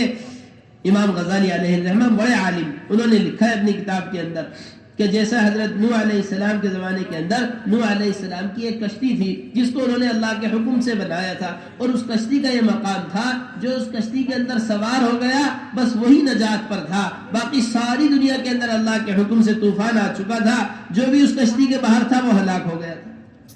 امام غزالی علیہ الرحمہ فرماتے ہیں آج کے دور کے اندر حضور اکرم صلی اللہ علیہ وسلم کی سنتیں وہ سفینہ نوح کی طرح ہے، جو حضور اکرم صلی اللہ علیہ وسلم کے طریقے پر ہے وہی نجات پائے گا، باقی ہر ایک ہلاک۔ یہ حضور اکرم صلی اللہ علیہ وسلم والے اعمال، اگر یہ اعمال آج مسلمان کی زندگی کے اندر آ جائیں، مسلمان کی زندگی نمونہ بن جائے گی، جیسا صحابہ اکرام رضوان اللہ تعالی علیہ اجمعین کی زندگی نمونہ بنی ہے۔ کیسی نمونہ بنی ہے ان کی زندگی؟ ایسی نمونہ بنی اللہ کے نبی صلی اللہ علیہ وسلم کے ان صحابہ کی زندگی۔ ہمارے حضرت بڑی عمدہ بات فرماتے ہیں، ہمارے حضرت فرماتے ہیں کہ ایسی نمونہ بنی کہ صحابہ اکرام رضوان اللہ تعالی علیہ اجمعین کی زندگی کو دیکھ کر آنے والے اسلام کو سمجھے ہیں یہ اللہ کے نبی صلی اللہ علیہ وسلم کے صحابہ کی زندگی ایسی نمونہ بن گئی تھی۔ ہمارے حضرت فرماتے ہیں آج اسلام کے تعارف کرنے کے لیے کتابیں چھاپی جاتی ہیں، اسلام کا آسان تعارف، اسلام کا مختصر تعارف۔ حضور اکرم صلی اللہ علیہ وسلم آپ کے صحابہ کی زندگی کے اندر رسالے پڑھ کر غیر اسلام کو نہیں سمجھتے تھے، حضور اکرم صلی اللہ علیہ وسلم کے صحابہ کی زندگی دیکھ کر اسلام کو سمجھتے تھے۔ بڑا زبردست واقعہ حضرت سلمان فارسی رضی اللہ تعالیٰ عنہ کا ہے۔ اللہ کے نبی صلی اللہ علیہ وسلم کے صحابی ہیں حضرت سلمان فارسی رضی اللہ تعالیٰ عنہ، اور بڑا تعلق، بڑی محبت حضور اکرم صلی اللہ علیہ وسلم سے۔ اللہ کے نبی صلی اللہ علیہ وسلم کے یہاں آپ کے مشورے میں حضرت سلمان فارسی رضی اللہ تعالیٰ عنہ کا بڑا مقام تھا۔ روایت کے اندر آتا ہے انہی کی رائے پر مدینہ منورہ میں ایک موقع پر خندق کھودی گئی تھی جب دشمنوں سے حفاظت کرنی تھی۔ مکہ مکرمہ سے بڑا لشکر آیا، عرب سے بڑا لشکر آیا دشمنی لے کر، ابو سفیان اس لشکر میں امیر تھا، ان کا ذمہ دار سردار، اور انہوں نے آ کر دیکھا مدینے والوں نے حفاظت کے لیے خندق کھودی۔ ابو سفیان نے فوراً کہا کہ نہیں نہیں، یہ کسی عرب کی رائے نہیں ہو سکتی، عرب یہ چال نہیں جانتا۔ یہ حضرت سلمان فارسی رضی اللہ تعالیٰ عنہ کا مشورہ تھا۔ ایسے خاص اللہ کے نبی صلی اللہ علیہ وسلم صحابہ اکرام میں سب سے زیادہ عمر پانے والے صحابی حضرت سلمان فارسی رضی اللہ تعالیٰ عنہ۔ روایت کے اندر آتا ہے ان کا واقعہ کیسی زندگی نمونہ بنائی گئی تھی۔ روایت کے اندر آتا ہے ان کے پاس ان کے ایک دوست آئے اور آ کر کہنے لگے سلمان، ہم نے سنا ہے کہ تمہارے نبی پر کوئی آسمانی کتاب نازل ہوئی ہے، وہ ہمیں آسمانی کتاب دکھلاؤ۔ دیکھیے قرآن دیکھنے کے لیے آئے ہیں۔ حضرت سلمان فارسی رضی اللہ تعالیٰ عنہ کے دوست سلمان ہم نے سنا ہے کہ تمہارے نبی پر کوئی آسمانی کتاب نازل ہوئی ہے، ہمیں وہ آسمانی کتاب دکھلاؤ۔ اب ہم اور آپ اس بات پر غور و فکر کریں، کوئی آسمانی کتاب دیکھنے کے لیے یعنی قرآن دیکھنے کے لیے آیا، اس کے ذہن میں کیا ہوگا؟ کوئی کتاب سے نکال کر دکھلائیں گے، کوئی صحیفہ نکال کر دکھلائیں گے، کچھ آیات لکھی ہوئی دکھلائیں گے۔ روایت کے اندر آتا ہے ابھی ان کے دوست ان کے پاس بیٹھے ہوئے تھے، حضرت سلمان فارسی رضی اللہ تعالیٰ عنہ کے سامنے حضرت ابو درداء رضی اللہ تعالیٰ عنہ تشریف لانے لگے۔ حضرت سلمان فارسی رضی اللہ تعالیٰ عنہ نے اپنے دوست کو متوجہ کیا اور فرمایا کہ تم آسمانی کتاب قرآن دیکھنے کے لیے آئے تھے، اس آتے ہوئے شخص ابو درداء کو دیکھ لو، یہی اللہ کی کتاب قرآن ہے۔ جو زندگی تم قرآن میں تلاش کرنا چاہتے ہو وہ زندگی یہ گزار رہے ہیں۔ ابو درداء رضی اللہ تعالی عنہ، ان کا کھانا پینا، ان کا اٹھنا بیٹھنا، ان کا سونا جاگنا، ان کی تمام ضروریات ایسی قرآن کے مطابق پوری ہو رہی تھی کہ جو قرآن دیکھنے کے لیے آئے ان کو صحابی دکھلاتی۔ یہ زندگی بنائی ہے مدینہ منورہ میں رہنے والوں کی بہترین نمونہ۔ مدینہ منورہ کے جس کو قرآنی تجارت دیکھنی ہو مدینہ منورہ کے بازار دیکھ لیجئے، جس کو قرآنی معاشرہ دیکھنا ہو مدینہ منورہ کے گھر دیکھ لیجئے، جسے قرآنی عبادت دیکھنی ہو مدینہ منورہ کی مسجد دیکھ لیجئے، جسے قرآنی معاملہ دیکھنا ہو مدینہ منورہ کی عدالت دیکھ لیجئے۔ یہ مدینہ منورہ کی مسجد قرآن کے مطابق یہاں عبادت ہوتی ہے، یہ مدینہ منورہ کے بازار ہیں قرآن کے مطابق یہاں تجارت ہوتی ہے، یہ مدینہ منورہ کے مکانات ہیں قرآنی معاشرہ سکھلایا ہے۔ آنے والے مدینہ منورہ کے گھروں کا معاشرہ مدینہ منورہ کی محبت دیکھ کر متاثر ہوتے تھے اسلام سے۔ ہمارے حضرت فرماتے ہیں ایسا زبردست معاملہ قرآن کے مطابق صحابہ کرام رضوان اللہ تعالی علیہم اجمعین نے قائم کیا کہ جو مسلمان سے معاملہ کیا کرتا تھا اسلام کی محبت دل کے اندر لے کر جاتا تھا۔ ہمارے حضرت فرماتے ہیں آج مسلمان نے محنت کو چھوڑا اور معاملات کی لائن سے اتنا خراب ہو گیا ہے، اتنا خراب، جو مسلمان سے معاملہ کرتا ہے وہ اسلام سے دور ہو کر جاتا ہے۔ روایت کے اندر آتا ہے حضرت علی رضی اللہ تعالیٰ عنہ حضور اکرم صلی اللہ علیہ وسلم کے داماد، صحابہ اکرام میں خلفائے راشدین میں چوتھے خلیفہ، بڑا اونچا مقام حضرت علی ابن ابی طالب رضی اللہ تعالیٰ عنہ کا ہے۔ روایت کے اندر آتا ہے ان کے پاس ایک زرہ تھی، لوہے کی زرہ، جنگ کے لباس کو زرہ کہتے ہیں۔ ان کی وہ زرہ گر گئی، اس زرہ کو دیکھا حضرت علی رضی اللہ تعالیٰ عنہ نے ایک یہودی کے پاس، فرمایا بھائی یہ زرہ جو آپ نے اپنے ہاتھ میں لی ہوئی ہے یہ زرہ تو میری ہے۔ یہودی نے کہا کہ جی نہیں یہ زرہ میری ہے۔ فرمایا کہ نہیں یہ زرہ میری ہے۔ چنانچہ آپس میں یہ طے ہو گیا کہ عدالت میں چلتے ہیں، عدالت جس کے بارے میں فیصلہ کر دے گی زرہ اسی کی ہو جائے گی۔ اب روایت کے اندر آتا ہے عدالت میں تشریف لائے حضرت علی رضی اللہ تعالیٰ عنہ اور ان کے ساتھ ساتھ یہ یہودی، اور اس یہودی کے ہاتھ میں وہ زرہ حضرت علی رضی اللہ تعالیٰ عنہ کی۔ اب دیکھیے یہ عدالت مدینہ منورہ کی عدالت ہے، حضرت علی رضی اللہ تعالیٰ عنہ کا ملک، علی رضی اللہ تعالیٰ عنہ کی عدالت، انہی کا بنایا ہوا قاضی، انہی کے بنائے ہوئے قانون، یہی اس عدالت کے مالک، یہی اسی ملک کے مالک۔ روایت کے اندر آتا ہے جب عدالت میں داخل ہوئے علی رضی اللہ تعالیٰ عنہ تو قاضی اپنی جگہ سے کھڑا ہو گیا، اپنی جگہ سے کھڑے ہو گئے قاضی، اور اپنی جگہ بلا کر بٹھایا علی رضی اللہ تعالیٰ عنہ کو، اور خود سامنے جا کر بیٹھ گئے، اور یہ سارا منظر یہودی دیکھ رہا۔ آج کل تو جج کے اوپر محنت کی جاتی ہے، کسی طرح جج کو راضی کر لو وہ میرے متعلق فیصلہ کر دے، کسی طرح وکیل کو راضی کر لو وہ میرے فیصلے میں کروا دے۔ کیا منظر دیکھ رہا ہے یہودی، دیکھیے انہی کی بنائی ہوئی عدالت، انہی کے بنائے ہوئے قانون، جج اپنی جگہ سے کھڑا ہو گیا، ان کو اپنی جگہ بلا کر بٹھا رہا۔ اب اس عدالت کے اندر بحث شروع ہوئی ہے، بتلائیے کیسے تشریف لانا ہوا۔ علی رضی اللہ تعالیٰ عنہ نے فرمایا اس یہودی کے ہاتھ میں جو زرہ ہے یہ زرہ میری ہے، اور اس نے اس پر قبضہ کیا ہوا ہے، اور یہ دعویٰ کر رہا کہ اس کی ہے۔ عدالت میں قاضی نے کہا کہ یہودی کے پاس قبضہ ہے، آپ کے پاس گواہ ہونا چاہیے، آپ کے پاس کون گواہ ہے جو گواہی دے گا کہ یہ زرہ آپ کی؟ روایت کے اندر آتا ہے علی رضی اللہ تعالیٰ نے فرمایا کہ میرے بیٹے حسنین گواہی دیں گے۔ کون گواہی دے گا؟ حسنین، جنت کے جوانوں کے سردار، حضور اکرم صلی اللہ علیہ وسلم کے چہیتے نواسے، حضور اکرم صلی اللہ علیہ وسلم کی گود میں کھیلے ہوئے، جن کے گرنے پر حضور اکرم صلی اللہ علیہ وسلم منبر سے اتر کر آئے ہو، جن کی پیاس کو حضور اکرم صلی اللہ علیہ وسلم کی زبان نے بجھایا ہو، وہ حسنین جن کو اپنی گود میں بٹھا کر سید الانبیاء حضور اکرم صلی اللہ علیہ وسلم کھلاتے ہو، وہ حسنین گواہی دیں گے۔ یہ کوئی ہلکے گواہ نہیں ہے۔ روایت کے اندر آتا ہے قاضی نے کہا کہ ٹھیک ہے آپ کے بیٹے گواہ ہے، مگر یہ اسلام کا قانون ہے کہ باپ کے حق میں بیٹوں کی گواہی قبول نہیں ہوتی۔ یہ سید الانبیاء حضور اکرم صلی اللہ علیہ وسلم کی بنائی ہوئی شریعت ہے کہ باپ کے حق میں بیٹوں کی گواہی قبول نہیں ہوتی۔ کون گواہی دے گا اور آپ کی بات پر؟ کوئی اور گواہ ہے؟ علی رضی اللہ تعالی نے فرمایا میرا غلام بھی یہ بات جانتا ہے کہ زنا میری ہے، میرا غلام گواہی دے دے گا۔ قاضی نے کہا کہ غلام کی گواہی آقا کے حق میں قبول نہیں ہوتی، اور اسلام کے اندر غلام جب ہوتے تھے تو غلام کی گواہی کو ناقص مانا جاتا تھا، غلام کی گواہی کامل نہیں ہوتی۔ روایت کے اندر آتا ہے کہ غلام کی گواہی بھی قبول نہیں۔ قاضی نے کہہ دیا، پھر قاضی نے کہا کہ آپ کے پاس کوئی اور گواہ ہے؟ حضرت علی رضی اللہ تعالی نے فرمایا نہیں میرے پاس اور کوئی گواہ نہیں ہے۔ قاضی نے کہا بس پھر یہ عدالت فیصلہ کرتی ہے اس زنا کے حق میں کہ یہودی اس زنا کا مالک رہے گا، اور یہ عدالت آج فیصلہ یہودی کے حق میں کر رہی ہے۔ روایت کے اندر آتا ہے ادھر زنا کا فیصلہ ہوا، ادھر یہودی کا فیصلہ ہوا۔ فوراً یہودی نے کہا اشہد ان لا الہ الا اللہ واشہد ان محمد عبدہ ورسولہ۔ یہ ہے اسلام کہ ان کی بنائی ہوئی عدالت، ان کا بنایا ہوا قاضی، ان کا ملک، ان کی حکومت، سب کچھ ان کا، اور انہی کے خلاف فیصلہ کر رہا۔ یہ معاملات تھے جو اسلام کی محبت دل میں بٹھایا کرتے تھے۔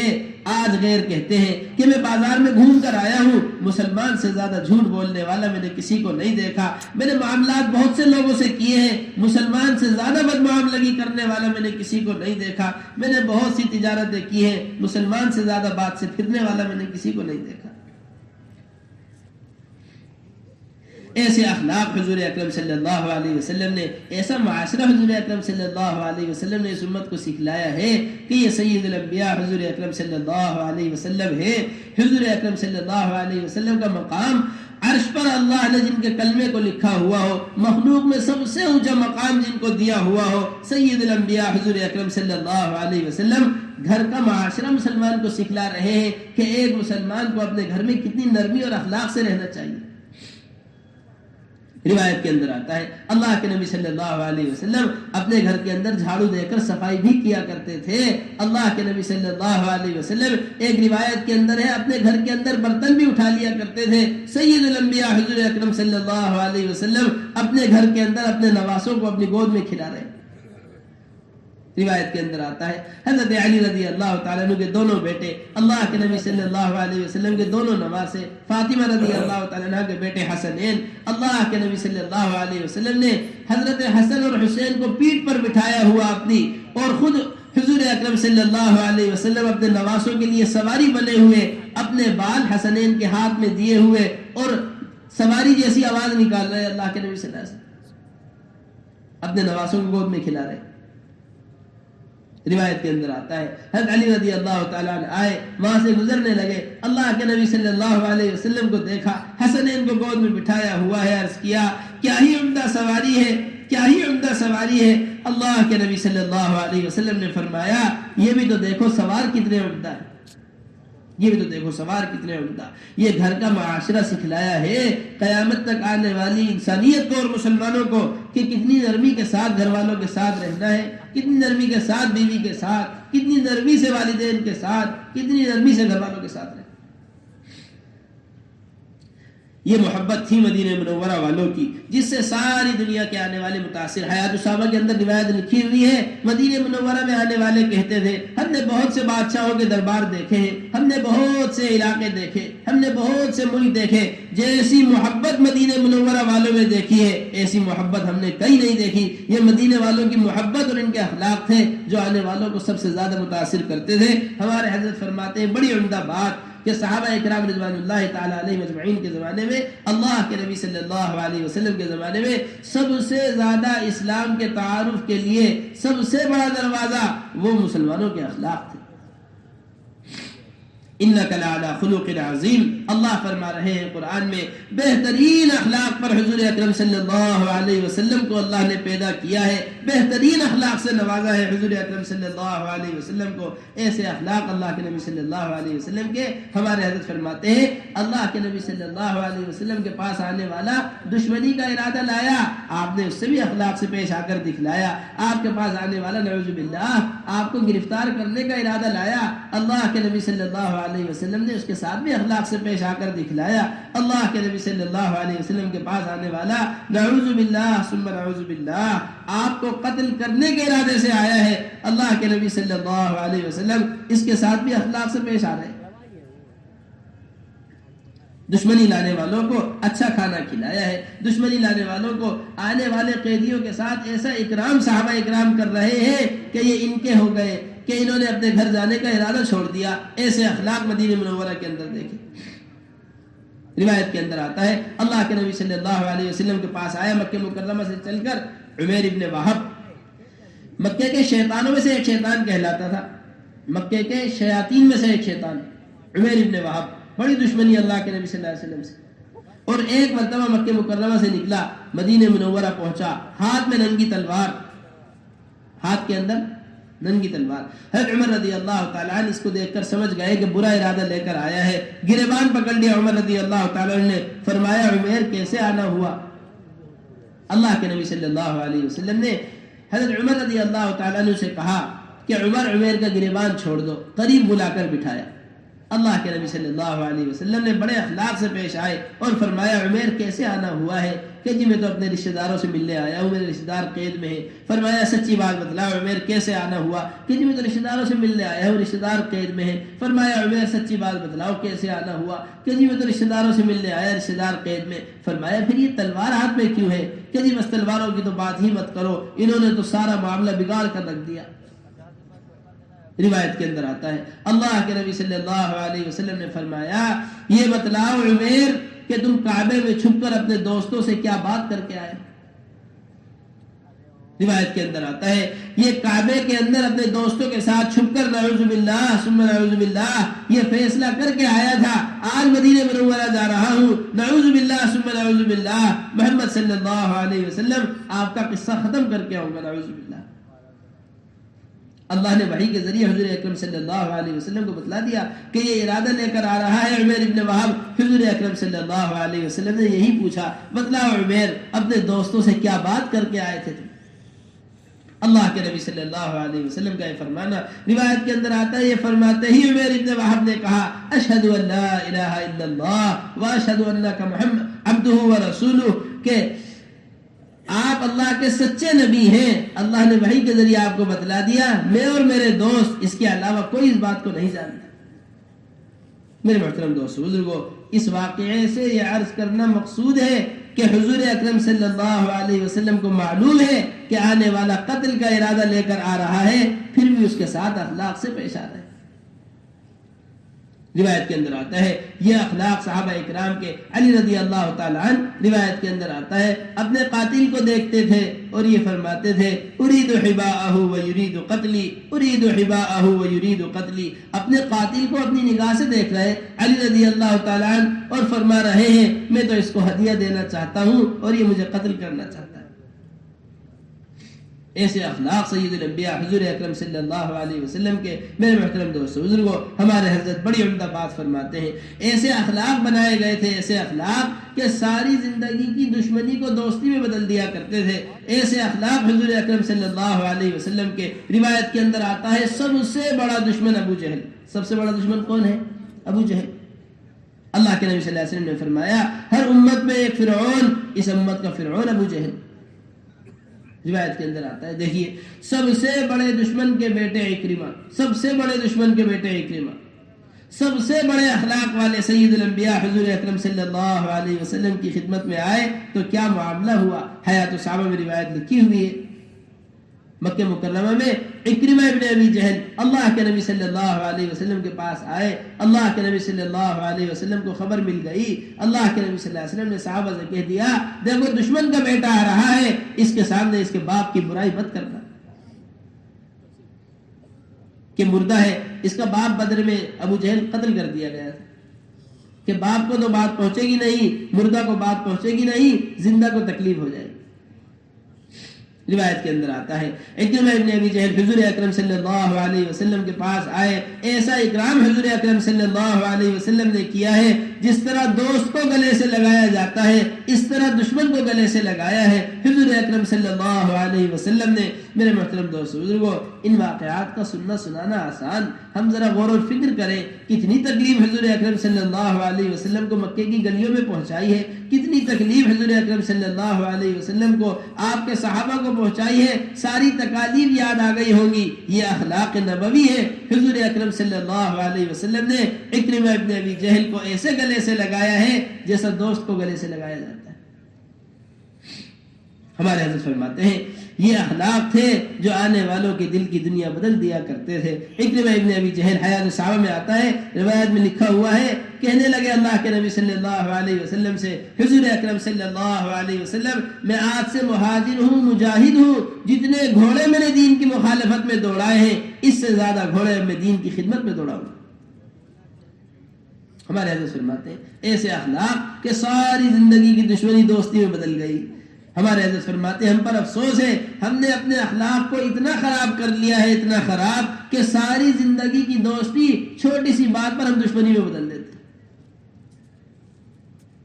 یہ اس امت کی شان نہیں جس کے نبی حضور اکرم صلی اللہ علیہ وسلم ایسے اخلاق امت کو سکھلا کر گئے ہوں کہ ساری زندگی کی دشمنی لانے والے اپنی دشمنی کو دوستی میں بدل رہے ہوں۔ میرے محترم دوستو بزرگوں، یہ معاشرہ، یہ اخلاق، یہ معاملات، یہ مدینہ منورہ کا جو دینی ماحول قائم ہوا ہے، حضرت مولانا یوسف صاحب رحمۃ اللہ علیہ فرمایا کرتے تھے غور و فکر کرنا چاہیے کہ یہ دینی ماحول مدینہ میں قائم کیسے ہوا۔ یہ مدینہ منورہ کا دینی ماحول حضرت مولانا یوسف صاحب رحمۃ اللہ علیہ فرمایا کرتے تھے یہ مسجد نبوی کے اعمال سے ہوا ہے۔ بڑی عمدہ بات حضرت مولانا یوسف صاحب رحمۃ اللہ علیہ فرمایا کرتے تھے، اگر تم اپنی بستی محلوں کا ماحول مدینہ منورہ والا چاہتے ہو تو اپنی مسجدوں کو مسجد نبوی کے معمول پر لاؤ۔ مسجد کے ایمان کے حلقے، مسجد کے قرآن کے حلقے، مسجد کے علم کے حلقے، یہ مدینہ منورہ میں دین کے ماحول کو قائم کیے ہوئے ہیں۔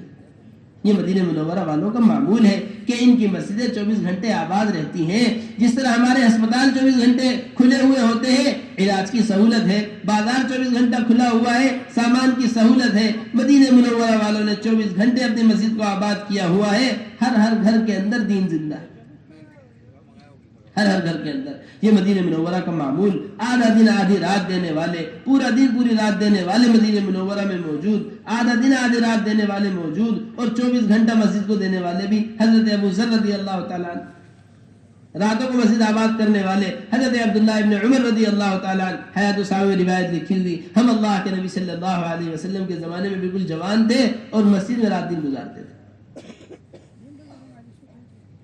یہ مسجد نبوی کے حلقات، ان حلقات سے مدینہ منورہ میں دین کا ماحول قائم ہوا ہے۔ ہم عزم کر لیں انشاءاللہ تعالی 100% اپنے شہر بمبئی کی مسجدوں کو 24 گھنٹے حضور اکرم صلی اللہ علیہ وسلم کی مسجد کے معمول پر لے کر آئیں گے انشاءاللہ۔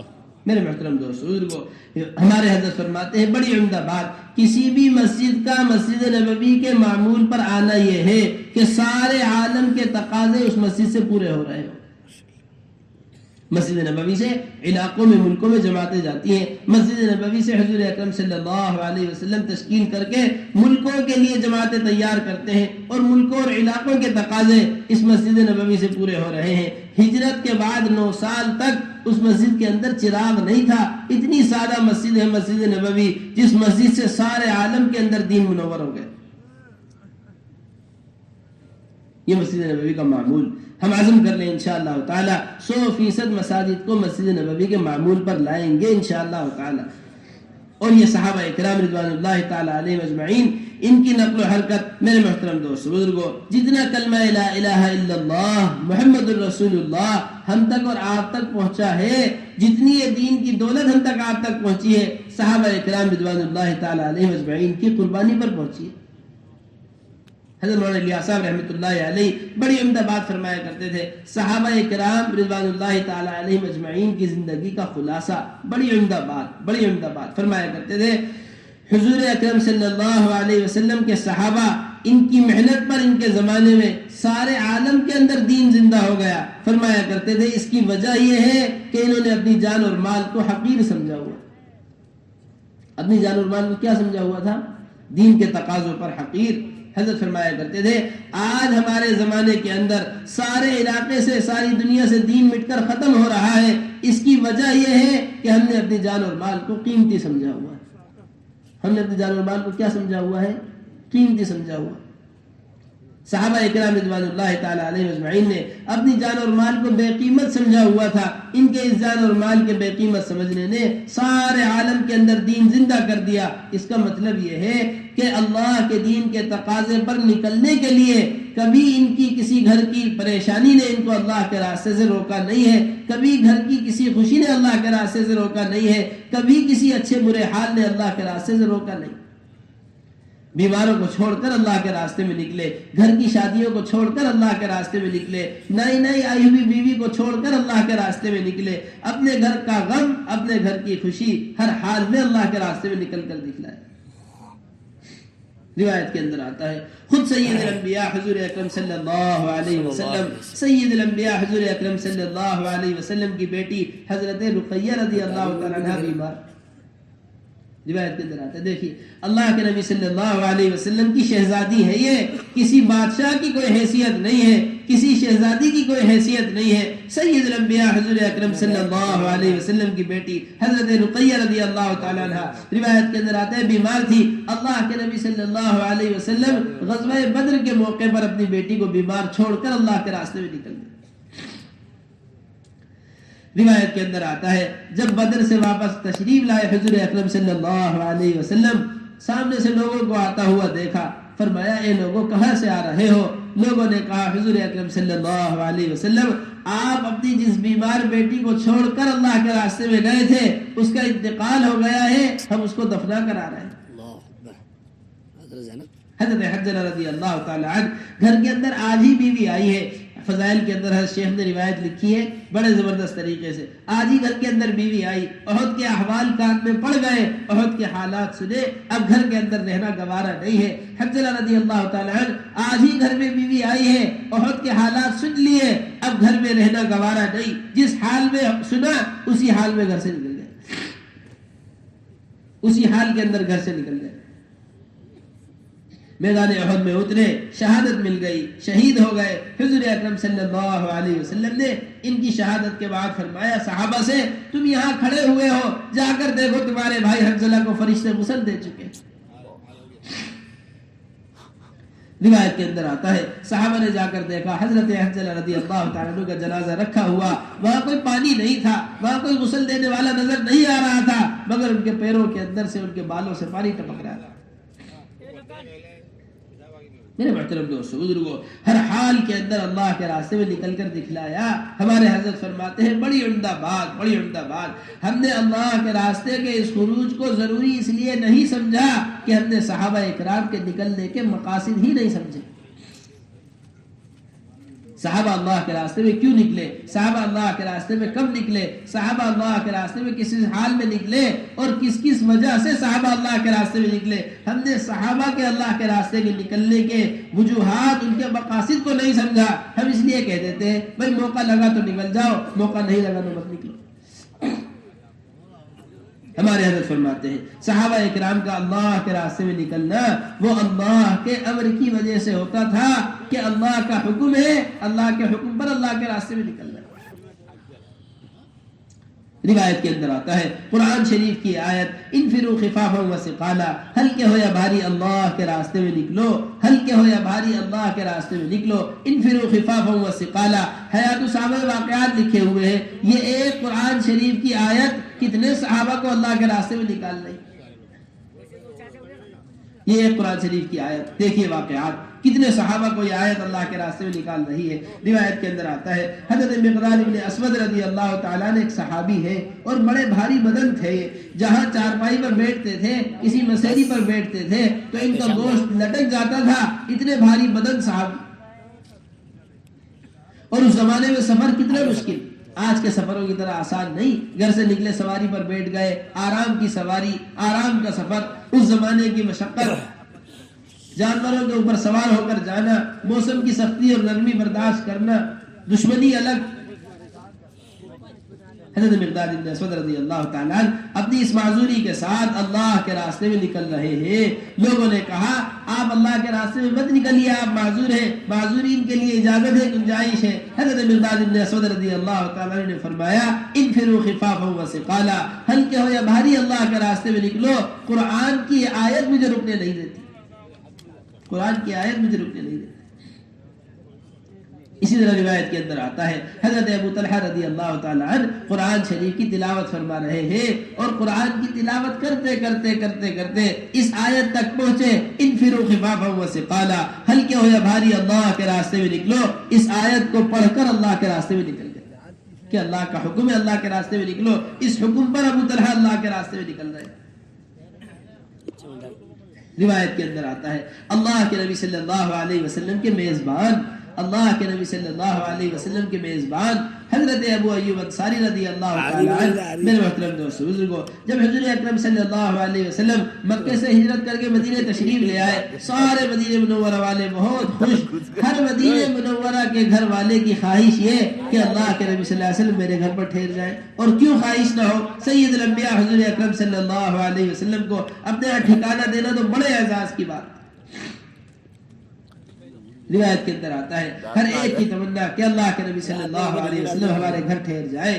اللہ کے نبی صلی اللہ علیہ وسلم نے فرمایا میری اونٹنی چل رہی ہے، اللہ کی طرف سے حکم ہوگا جہاں میری اونٹنی بیٹھ جائے گی بس وہی قیام گاہ بنائی جائے گی، وہی رہنا طے ہو جائے گا۔ روایت کے اندر آتا ہے حضرت ابو ایوب انصاری رضی اللہ تعالیٰ عنہ کے گھر پر آ کر آپ کی اونٹنی بیٹھی، اللہ کی طرف سے میزبان بنائے گئے، اور حضور اکرم صلی اللہ علیہ وسلم کے میزبان بنے، اور ایسی خدمت اللہ کے نبی صلی اللہ علیہ وسلم کی ہے۔ حضرت ابو ایوب الانصاری رضی اللہ تعالیٰ عنہ نے ایسی خدمت کوئی کر نہیں سکتا۔ یہ رات کو جاگے، اللہ کے نبی صلی اللہ علیہ وسلم کو انہوں نے آرام پہنچایا ہے، یہ بھوکے رہے، انہوں نے حضور اکرم صلی اللہ علیہ وسلم کو کھانا کھلایا ہے۔ ساری زندگی اللہ کے نبی صلی اللہ علیہ وسلم کے ساتھ دین کے تقاضوں پر پھرے ہیں، سفر حضر میں اللہ کے نبی صلی اللہ علیہ وسلم کے ساتھ رہے۔ حضرت ابو ایوب الانصاری رضی اللہ تعالیٰ دیکھیے سید الانبیاء حضور اکرم صلی اللہ علیہ وسلم کو ٹھکانہ دینا، سید الانبیاء حضور اکرم صلی اللہ علیہ وسلم کا میزبان بننا، اور ایسی خدمت سید الانبیاء حضور اکرم صلی اللہ علیہ وسلم کی کرنا، اس سے بڑھ کر دین کی کیا خدمت ہو سکتی ہے؟ اس سے بڑھ کر اور دین کیا خدمت ہو سکتی ہے؟ روایت کے اندر آتا ہے حیات الصحابہ میں روایت لکھی ہوئی ہے، یہی حضرت ابو ایوب الانصاری رضی اللہ تعالیٰ عنہ بڑھاپے کی حالت میں اللہ کے راستے میں نکلنے کے لیے تیار، جب مدینہ منورہ سے بڑے دور کے علاقے پر، مدینہ منورہ سے یورپ، کہاں عرب کی زمین مدینہ منورہ اور کہاں یورپ کا علاقہ، قسطنطنیہ استنبول ترکی کا ملک، اتنے لمبے رخ پر بڑھاپے کی حالت میں اللہ کے راستے میں نکلنے کے لیے تیار ہے۔ حضرت ابو ایوب الانصاری رضی اللہ تعالیٰ عنہ ہماری طرح یہ نہیں کہہ رہے، ہم سے تو لوگ کہتے ہیں اللہ کے راستے میں چلو، تو آج مسلمان یہ جواب دیتا ہے بھائی اللہ کے راستے میں نکلنا ہی کوئی دین کا کام نہیں، اور بھی دین کا کام ہے وہ کر لو۔ ساری زندگی ایسی دین کی خدمت کرنے والے حضرت ابو ایوب الانصاری رضی اللہ تعالیٰ عنہ بڑھاپے کی حالت میں اتنے لمبے رخ پر اللہ کے راستے میں نکلے۔ روایت کے اندر آتا ہے اللہ کے راستے میں نکلے، اور روایت کے اندر یہ آیت لکھی ہوئی ہے، حضرت ابو ایوب الانصاری رضی اللہ تعالیٰ عنہ اس آیت کو پڑھ کر اللہ کے راستے میں نکلے، انفروا خفافا وثقالا، ہلکے ہو یا بھاری اللہ کے راستے میں نکلے۔ اس لیے میرے محترم دوستو بزرگوں، حضرت مولانا رحمۃ اللہ علیہ فرمایا کرتے تھے انتہائی اہم بات، انتہائی اہم بات، حضرت مولانا الیاس رحمۃ اللہ علیہ فرمایا کرتے تھے اللہ جل جلالہ عما نوالہ کا یہ حکم انفروا خفافا وثقالا، ہلکے ہو یا بھاری اللہ کے راستے میں نکلو، ہم اللہ کے اس حکم پر امت کے ہر بالغ اور مرد عورت کو اللہ کے راستے میں پھرانا چاہتے ہیں، یہ ہمارا اللہ کے راستے میں نکلنے کا مقصد ہے۔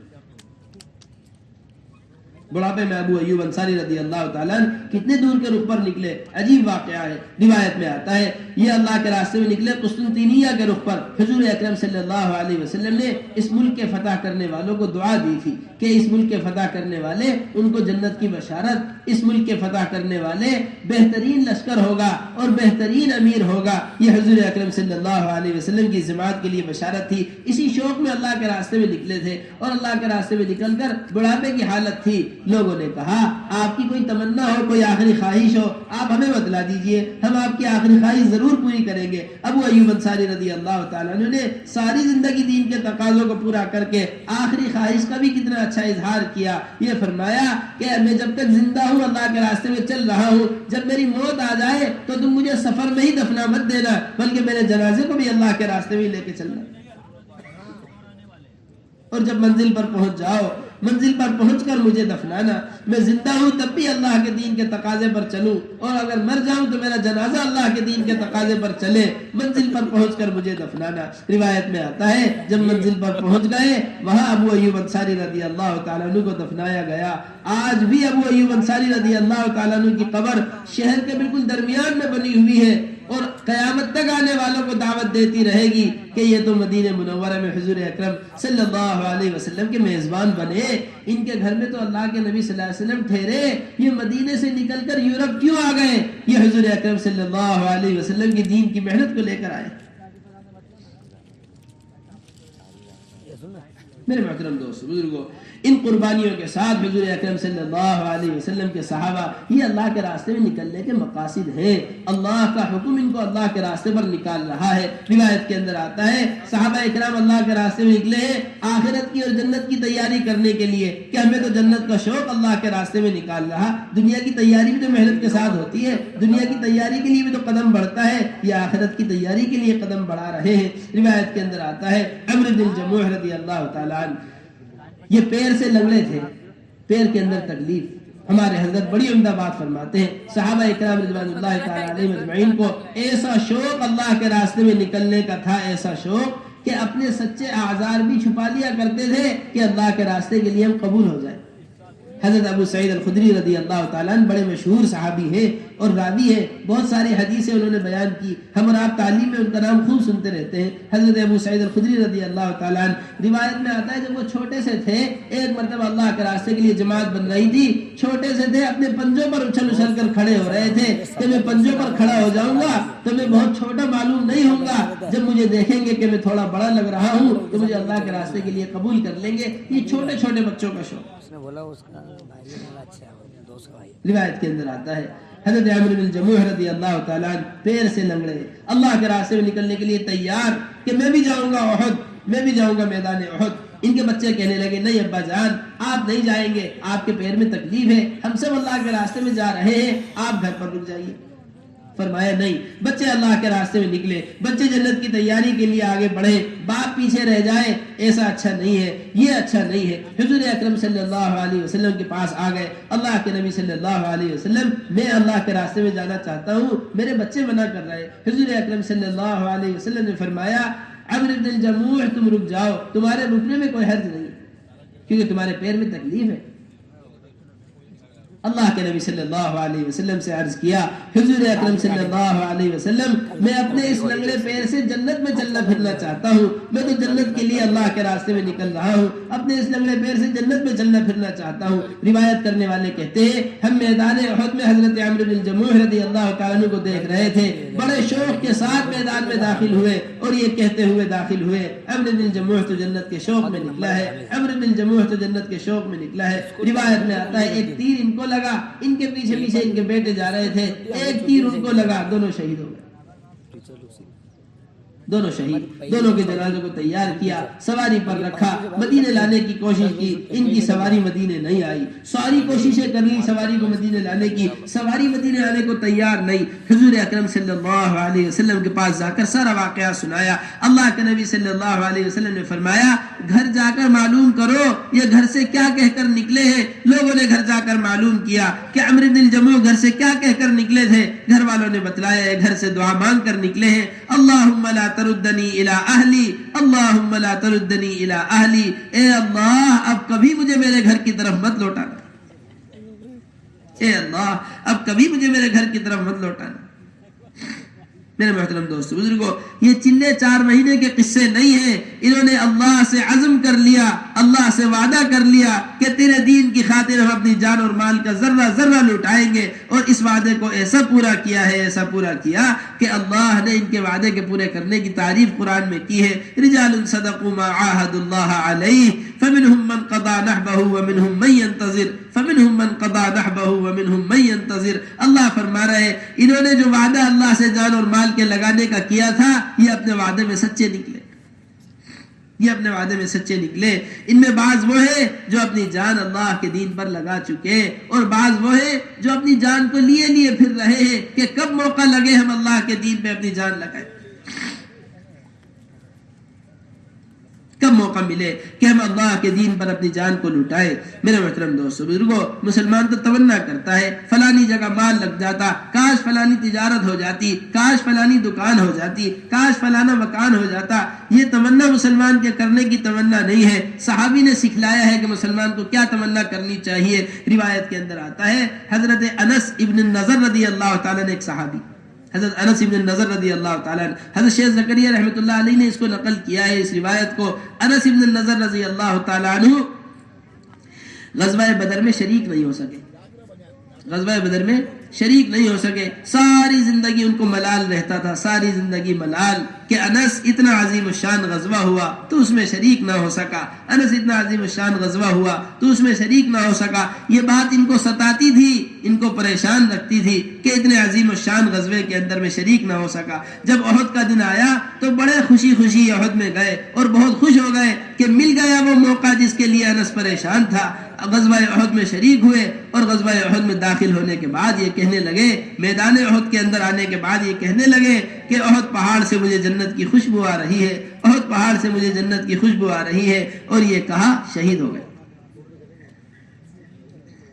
تمنا کرنا سکھلایا ہے مسلمان کو، کیسی تمنا کرنی چاہیے۔ آج تو مسلمان تمنا کرتا ہے کاش فلانی تجارت ہوتی، کاش فلانا مکان ہوتا، کاش فلانی دکان ہوتی۔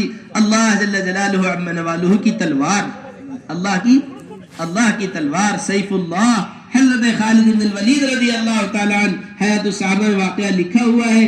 قیامت تک آنے والے مسلمانوں کو تمنا کرنے کا طریقہ سکھلا رہے ہیں۔ اللہ جل جلالہ عم نوالہ کی تلوار سیف اللہ، خالد بن الولید، قیامت تک آنے والے مسلمانوں کو اللہ جل جلالہ عم نوالہ نے کتنا اسلام کا کام لیا ہے، کتنے بڑے بڑے میدانوں میں فتح کا کام لیا ہے حضرت خالد بن الولید رضی اللہ تعالیٰ عنہ سے۔ قیامت تک آنے والے مسلمانوں کو ہمیں اور آپ کو بتلایا ہے کہ کیسی تمنا ہمارے سینوں کے اندر ہونی چاہیے۔ روایت لکھی ہوئی حیات الصحابہ کے اندر، حضرت خالد بن الولید رضی اللہ تعالیٰ عنہ فرمانے لگے کہ روایت کے اندر آتا ہے حضرت خالد بن ولید رضی اللہ تعالیٰ نے فرمایا کہ مجھے ایک عالی شان گھر دیا جائے، مجھے کیا دیا جائے؟ ایک عالی شان محل دیا جائے، اور اس گھر کے اندر میرے پسند کی بیوی ہو، اور میرے پسند کی عورت سے میری شادی کرا دی جائے، وہ میری پسند کی بیوی اس گھر کے اندر ہو، اور میں اس اپنے پسند کے گھر میں اپنی پسند کی بیوی کے ساتھ رات گزاروں۔ روایت کے اندر آتا ہے فرمایا یہ رات میں اپنی پسند کی بیوی کے ساتھ اس اپنے گھر کے اندر گزاروں جو محل مجھے دیا گیا ہے۔ حضرت خالد بن الولید رضی اللہ تعالیٰ عنہ فرماتے ہیں اس رات سے زیادہ محبوب مجھے وہ رات ہے، اس رات سے زیادہ پسند مجھے وہ رات ہے کہ ہم اللہ کے راستے میں جنگل کے اندر پڑے ہوئے ہوں، آسمان سے سخت سردی برس رہی ہو، اور اس سخت سرین سردی کو روکنے کا ہمارے پاس کوئی انتظام نہ ہو۔ اللہ کے دین کے لیے جنگل میں اللہ کے راستے میں پڑے ہوئے ہو، اللہ کے راستے میں پڑے ہو کر وہ آسمان سے سردی برس رہی ہو، اس سردی کو روکنے کا ہمارے پاس کوئی انتظام نہ ہو، یہ اللہ کے راستے کے جنگل کی رات اس محل کی رات سے زیادہ مجھے محبوب ہے۔ میرے محترم دوستو بزرگوں، ابھی تک ہم نے اللہ کے راستے میں نکلنے کو، اللہ کے راستے میں نکلنے کی ضرورت کو، اللہ کے راستے میں نکلنے کی اہمیت کو سمجھا ہی نہیں۔ ہمارے حضرت فرماتے ہیں سب سے بڑا گناہ ہمارا یہ کہ ہم نے اللہ کے راستے میں نکلنے کو، اللہ کے راستے سے پیچھے رہ جانے کو، اللہ کے راستے میں نکلنے میں سستی کرنے کو گناہ سمجھا ہی نہیں۔ حیات الصحابہ میں حضرت مولانا یوسف صاحب رحمۃ اللہ علیہ نے عنوان قائم کیا ہے، عنوان حضرت مولانا صاحب رحمۃ اللہ علیہ کوئی عام آدمی نہیں تھے، عام عالم نہیں تھے، بڑا گہرا علم اللہ نے دیا، اور اس وقت کے بڑے بڑے علماء ان کے علم سے مطمئن اور متاثر تھے۔ حضرت مولانا یوسف صاحب رحمۃ اللہ علیہ نے حیات الصحابہ میں عنوان قائم کیا ہے کہ مدینہ منورہ میں اپنے کھیت کی دیکھ بھال کرنے پر صحابہ کرام کو اللہ کے راستے سے پیچھے رہ کر اپنے کھیتوں کی دیکھ بھال کرنے پر اللہ کی طرف سے دھمکی ملی ہے۔ مستقل یہ عنوان ہے حیات الصحابہ کے اندر، اور اس عنوان کے اندر حضرت ابو ایوب الانصاری رضی اللہ تعالیٰ عنہ کا واقعہ حضرت مولانا یوسف صاحب رحمۃ اللہ علیہ نے نقل کیا ہے۔ اسی سفر کا واقعہ جو ہم ابھی آپ کو یہ قسطنطنیہ والے سفر کا واقعہ سنا رہے تھے، روایت کے اندر آتا ہے حضرت ابو ایوب الانصاری رضی اللہ تعالیٰ عنہ اسی سفر کے اندر تھے۔ یہ مدینہ منورہ سے جو قسطنطنیہ کا سفر ہوا، روایت میں آتا ہے کہ دشمنوں سے ایک جگہ سامنا ہو گیا، ایک مسلمان بہت سارے دشمنوں کے درمیان داخل ہو گیا، ایک مسلمان بہت سارے دشمنوں کے درمیان داخل ہو گیا۔ اس اکیلے کو بہت سارے دشمنوں کے درمیان داخل ہوتے ہوئے لوگوں نے کہا، ہائے اس نے اپنے آپ کو ہلاکت میں ڈال لیا، اپنے آپ کو اپنے ہاتھوں ہلاکت میں ڈال لیا۔ اور قرآن شریف کی آیت پڑھی لوگوں نے، وَلَا تُلْقُوا بِأَيْدِيكُمْ إِلَى التَّهْلُكَةِ، قرآن کہتا ہے اپنے آپ کو اپنے ہاتھوں ہلاکت میں مت ڈالو۔ اس اکیلے نے بہت ساروں کے درمیان داخل ہو کر اپنے آپ کو اپنے ہاتھوں ہلاکت میں ڈال لیا۔ اس آیت کو حضرت ابو ایوب الانصاری رضی اللہ تعالیٰ عنہ نے سن لیا۔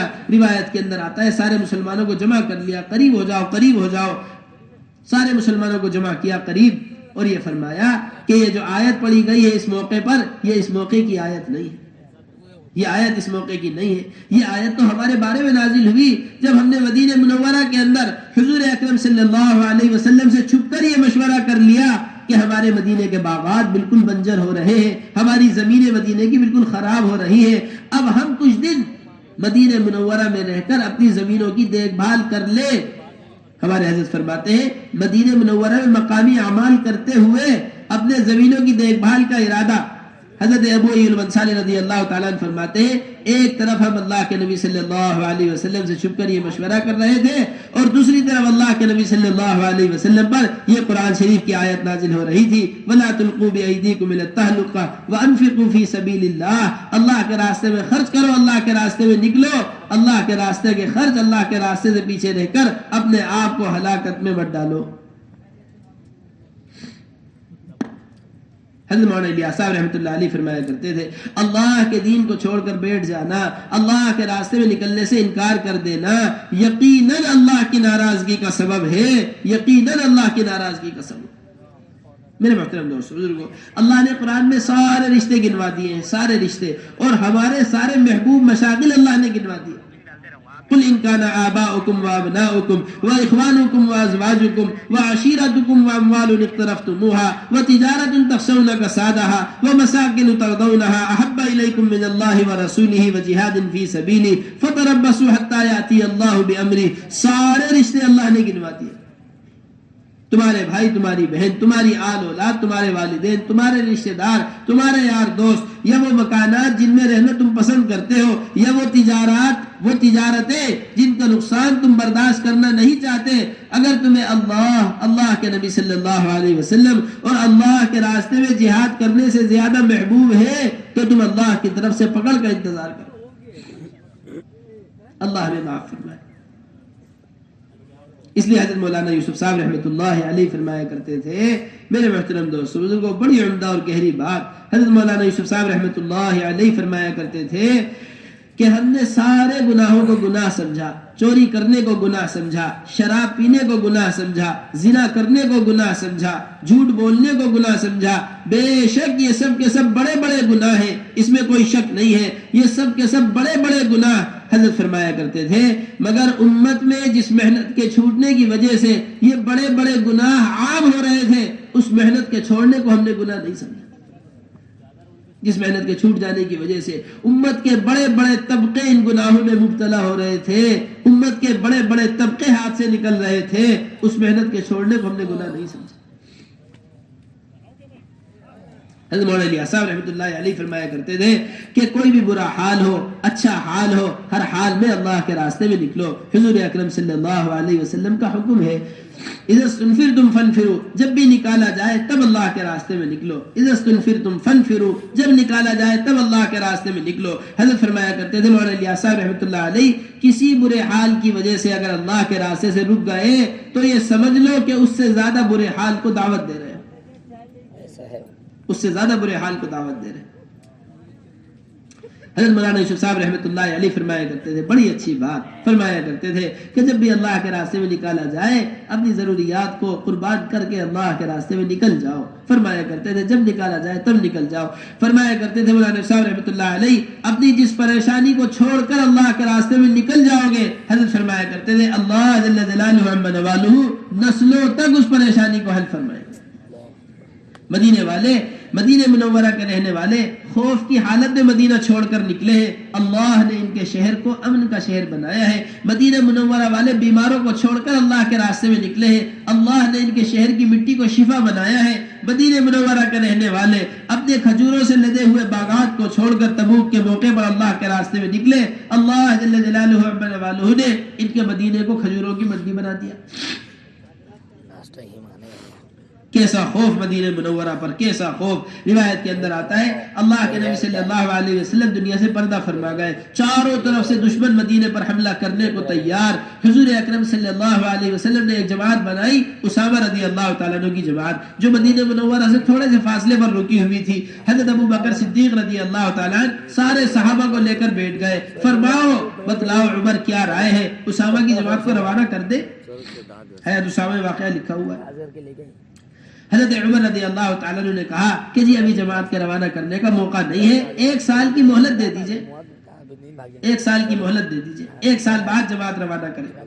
منکرین زکوٰۃ کے لیے کہا 1 سال کی مہلت. فرمایا عثمان بتاؤ تمہاری کیا رائے ہے. عثمان رضی اللہ تعالیٰ عنہ نے فرمایا میری بھی وہی رائے ہے جو حضرت عمر کی رائے. حضرت علی رضی اللہ تعالیٰ عنہ کی بھی وہی رائے جو حضرت عمر کی رائے. حضرت ابو بکر صدیق رضی اللہ تعالیٰ نے فرمایا تمام انصار تم بتلاؤ تمہاری کیا رائے ہے. سب نے منع کر دیا ابھی جماعت روانہ مت کیجیے. سارے مہاجرین سے رائے مانگی، سب نے منع کر دیا ابھی جماعت روانہ مت کیجیے کہ مدینہ منورہ کو خطرہ ہے، دشمن مدینے پر حملہ کر دے گا. حضرت ابو بکر صدیق رضی اللہ تعالیٰ نے فرمایا دشمن اگر مدینے پر حملہ کر دے، مدینے میں رہنے والے تمام لوگوں کو دشمن قتل کر دے، کوئی مدینے والوں کی لاش اٹھانے والا بھی مدینے میں موجود نہ ہو، اس وقت بھی میں جماعت کو روانہ ہونے سے روکوں گا. کبھی دیکھنے میں نہیں ملا، کبھی سننے میں نہیں ملا.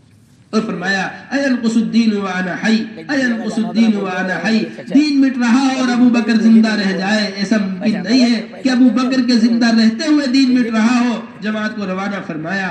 اسامہ رضی اللہ تعالیٰ عنہ کی جماعت نکلی. جہاں جہاں سے جماعت گزر رہی تھی لوگ واپس اسلام میں داخل ہو رہے تھے. جہاں جہاں سے جماعت جا رہی تھی ارتداد ختم ہو رہا تھا، اسلام مضبوط ہو رہا تھا، لوگ واپس اسلام میں آ رہے تھے. اس جماعت کے چلنے سے سارے علاقوں کے اندر دوبارہ اسلام زندہ ہو گیا. حضرت ابو ہریرہ رضی اللہ تعالیٰ عنہ امام المحدثین، سب سے زیادہ اللہ کے نبی صلی اللہ علیہ وسلم سے حدیث بیان کرنے والے، حیات الصحابہ میں روایت لکھی ہوئی ہے قسم کھا کھا کر یہ بات کہا کرتے تھے یقین دلانے اور یقین بتلانے کے ساتھ. حضرت ابو ہریرہ رضی اللہ تعالیٰ عنہ کہ اگر ابو بکر صدیق رضی اللہ تعالیٰ عنہ نہ ہوتے، اس دن اسامہ رضی اللہ تعالیٰ عنہ کی جماعت روانہ نہ ہوتی تو زمین پر کوئی اللہ کو سجدہ کرنے والا باقی نہ رہتا. حیات الصحابہ میں لکھا ہوا ہے. اتنی قسم کھاتے تھے اپنی اس بات کے یقین کے لیے. حضرت ابو ہریرہ رضی اللہ تعالیٰ عنہ کے سننے والے کہتے تھے ابو ہریرہ بس کرو، اب اور قسم مت کھاؤ، ہمیں آپ کی بات پر یقین آ گیا.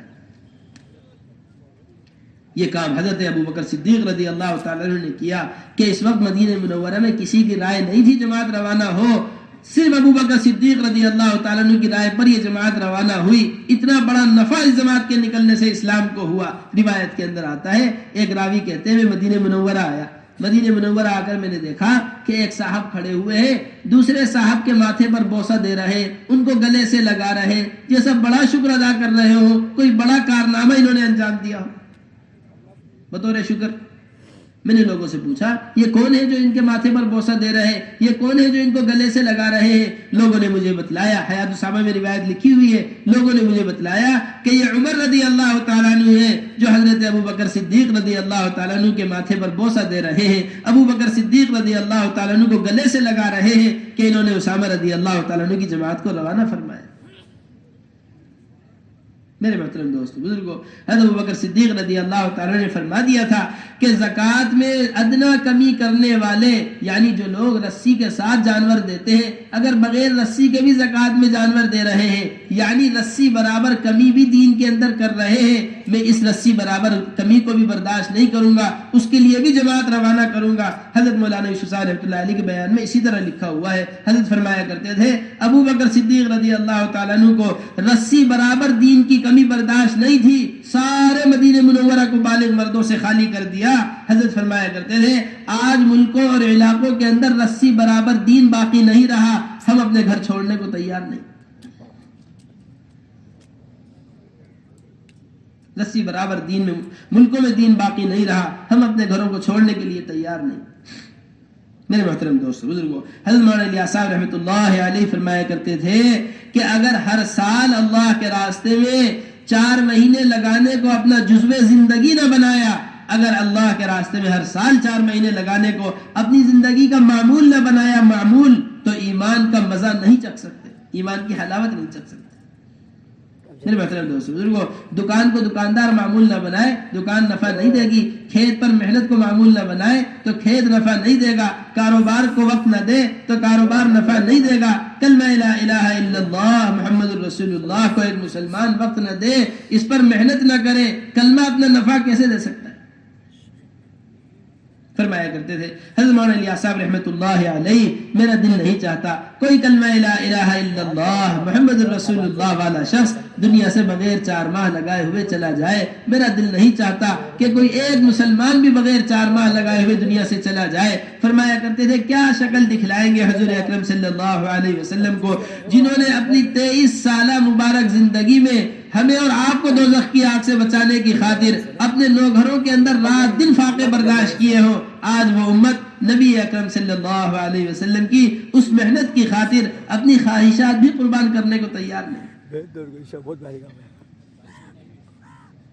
اس لیے میرے محترم دوستو بزرگوں، ہم دل کی گہرائیوں کے ساتھ عزم کر لیں اس بات کا انشاءاللہ تعالی اس کام کو کام بنا کر کریں گے انشاءاللہ تعالی، اللہ کے راستے میں پھرنے اور حضور اکرم صلی اللہ علیہ وسلم کے اس کام کو اپنی زندگی کا مقصد بنائیں گے، اپنی جان اور مال کو انشاءاللہ تعالی دین کے تقاضوں کے لیے سب سے پہلا مصرف ہماری جان اور مال کا ہم انشاءاللہ تعالی دعا کر لیں اللہ سے کہ وہ اللہ کے راستے کے تقاضے بن جائیں۔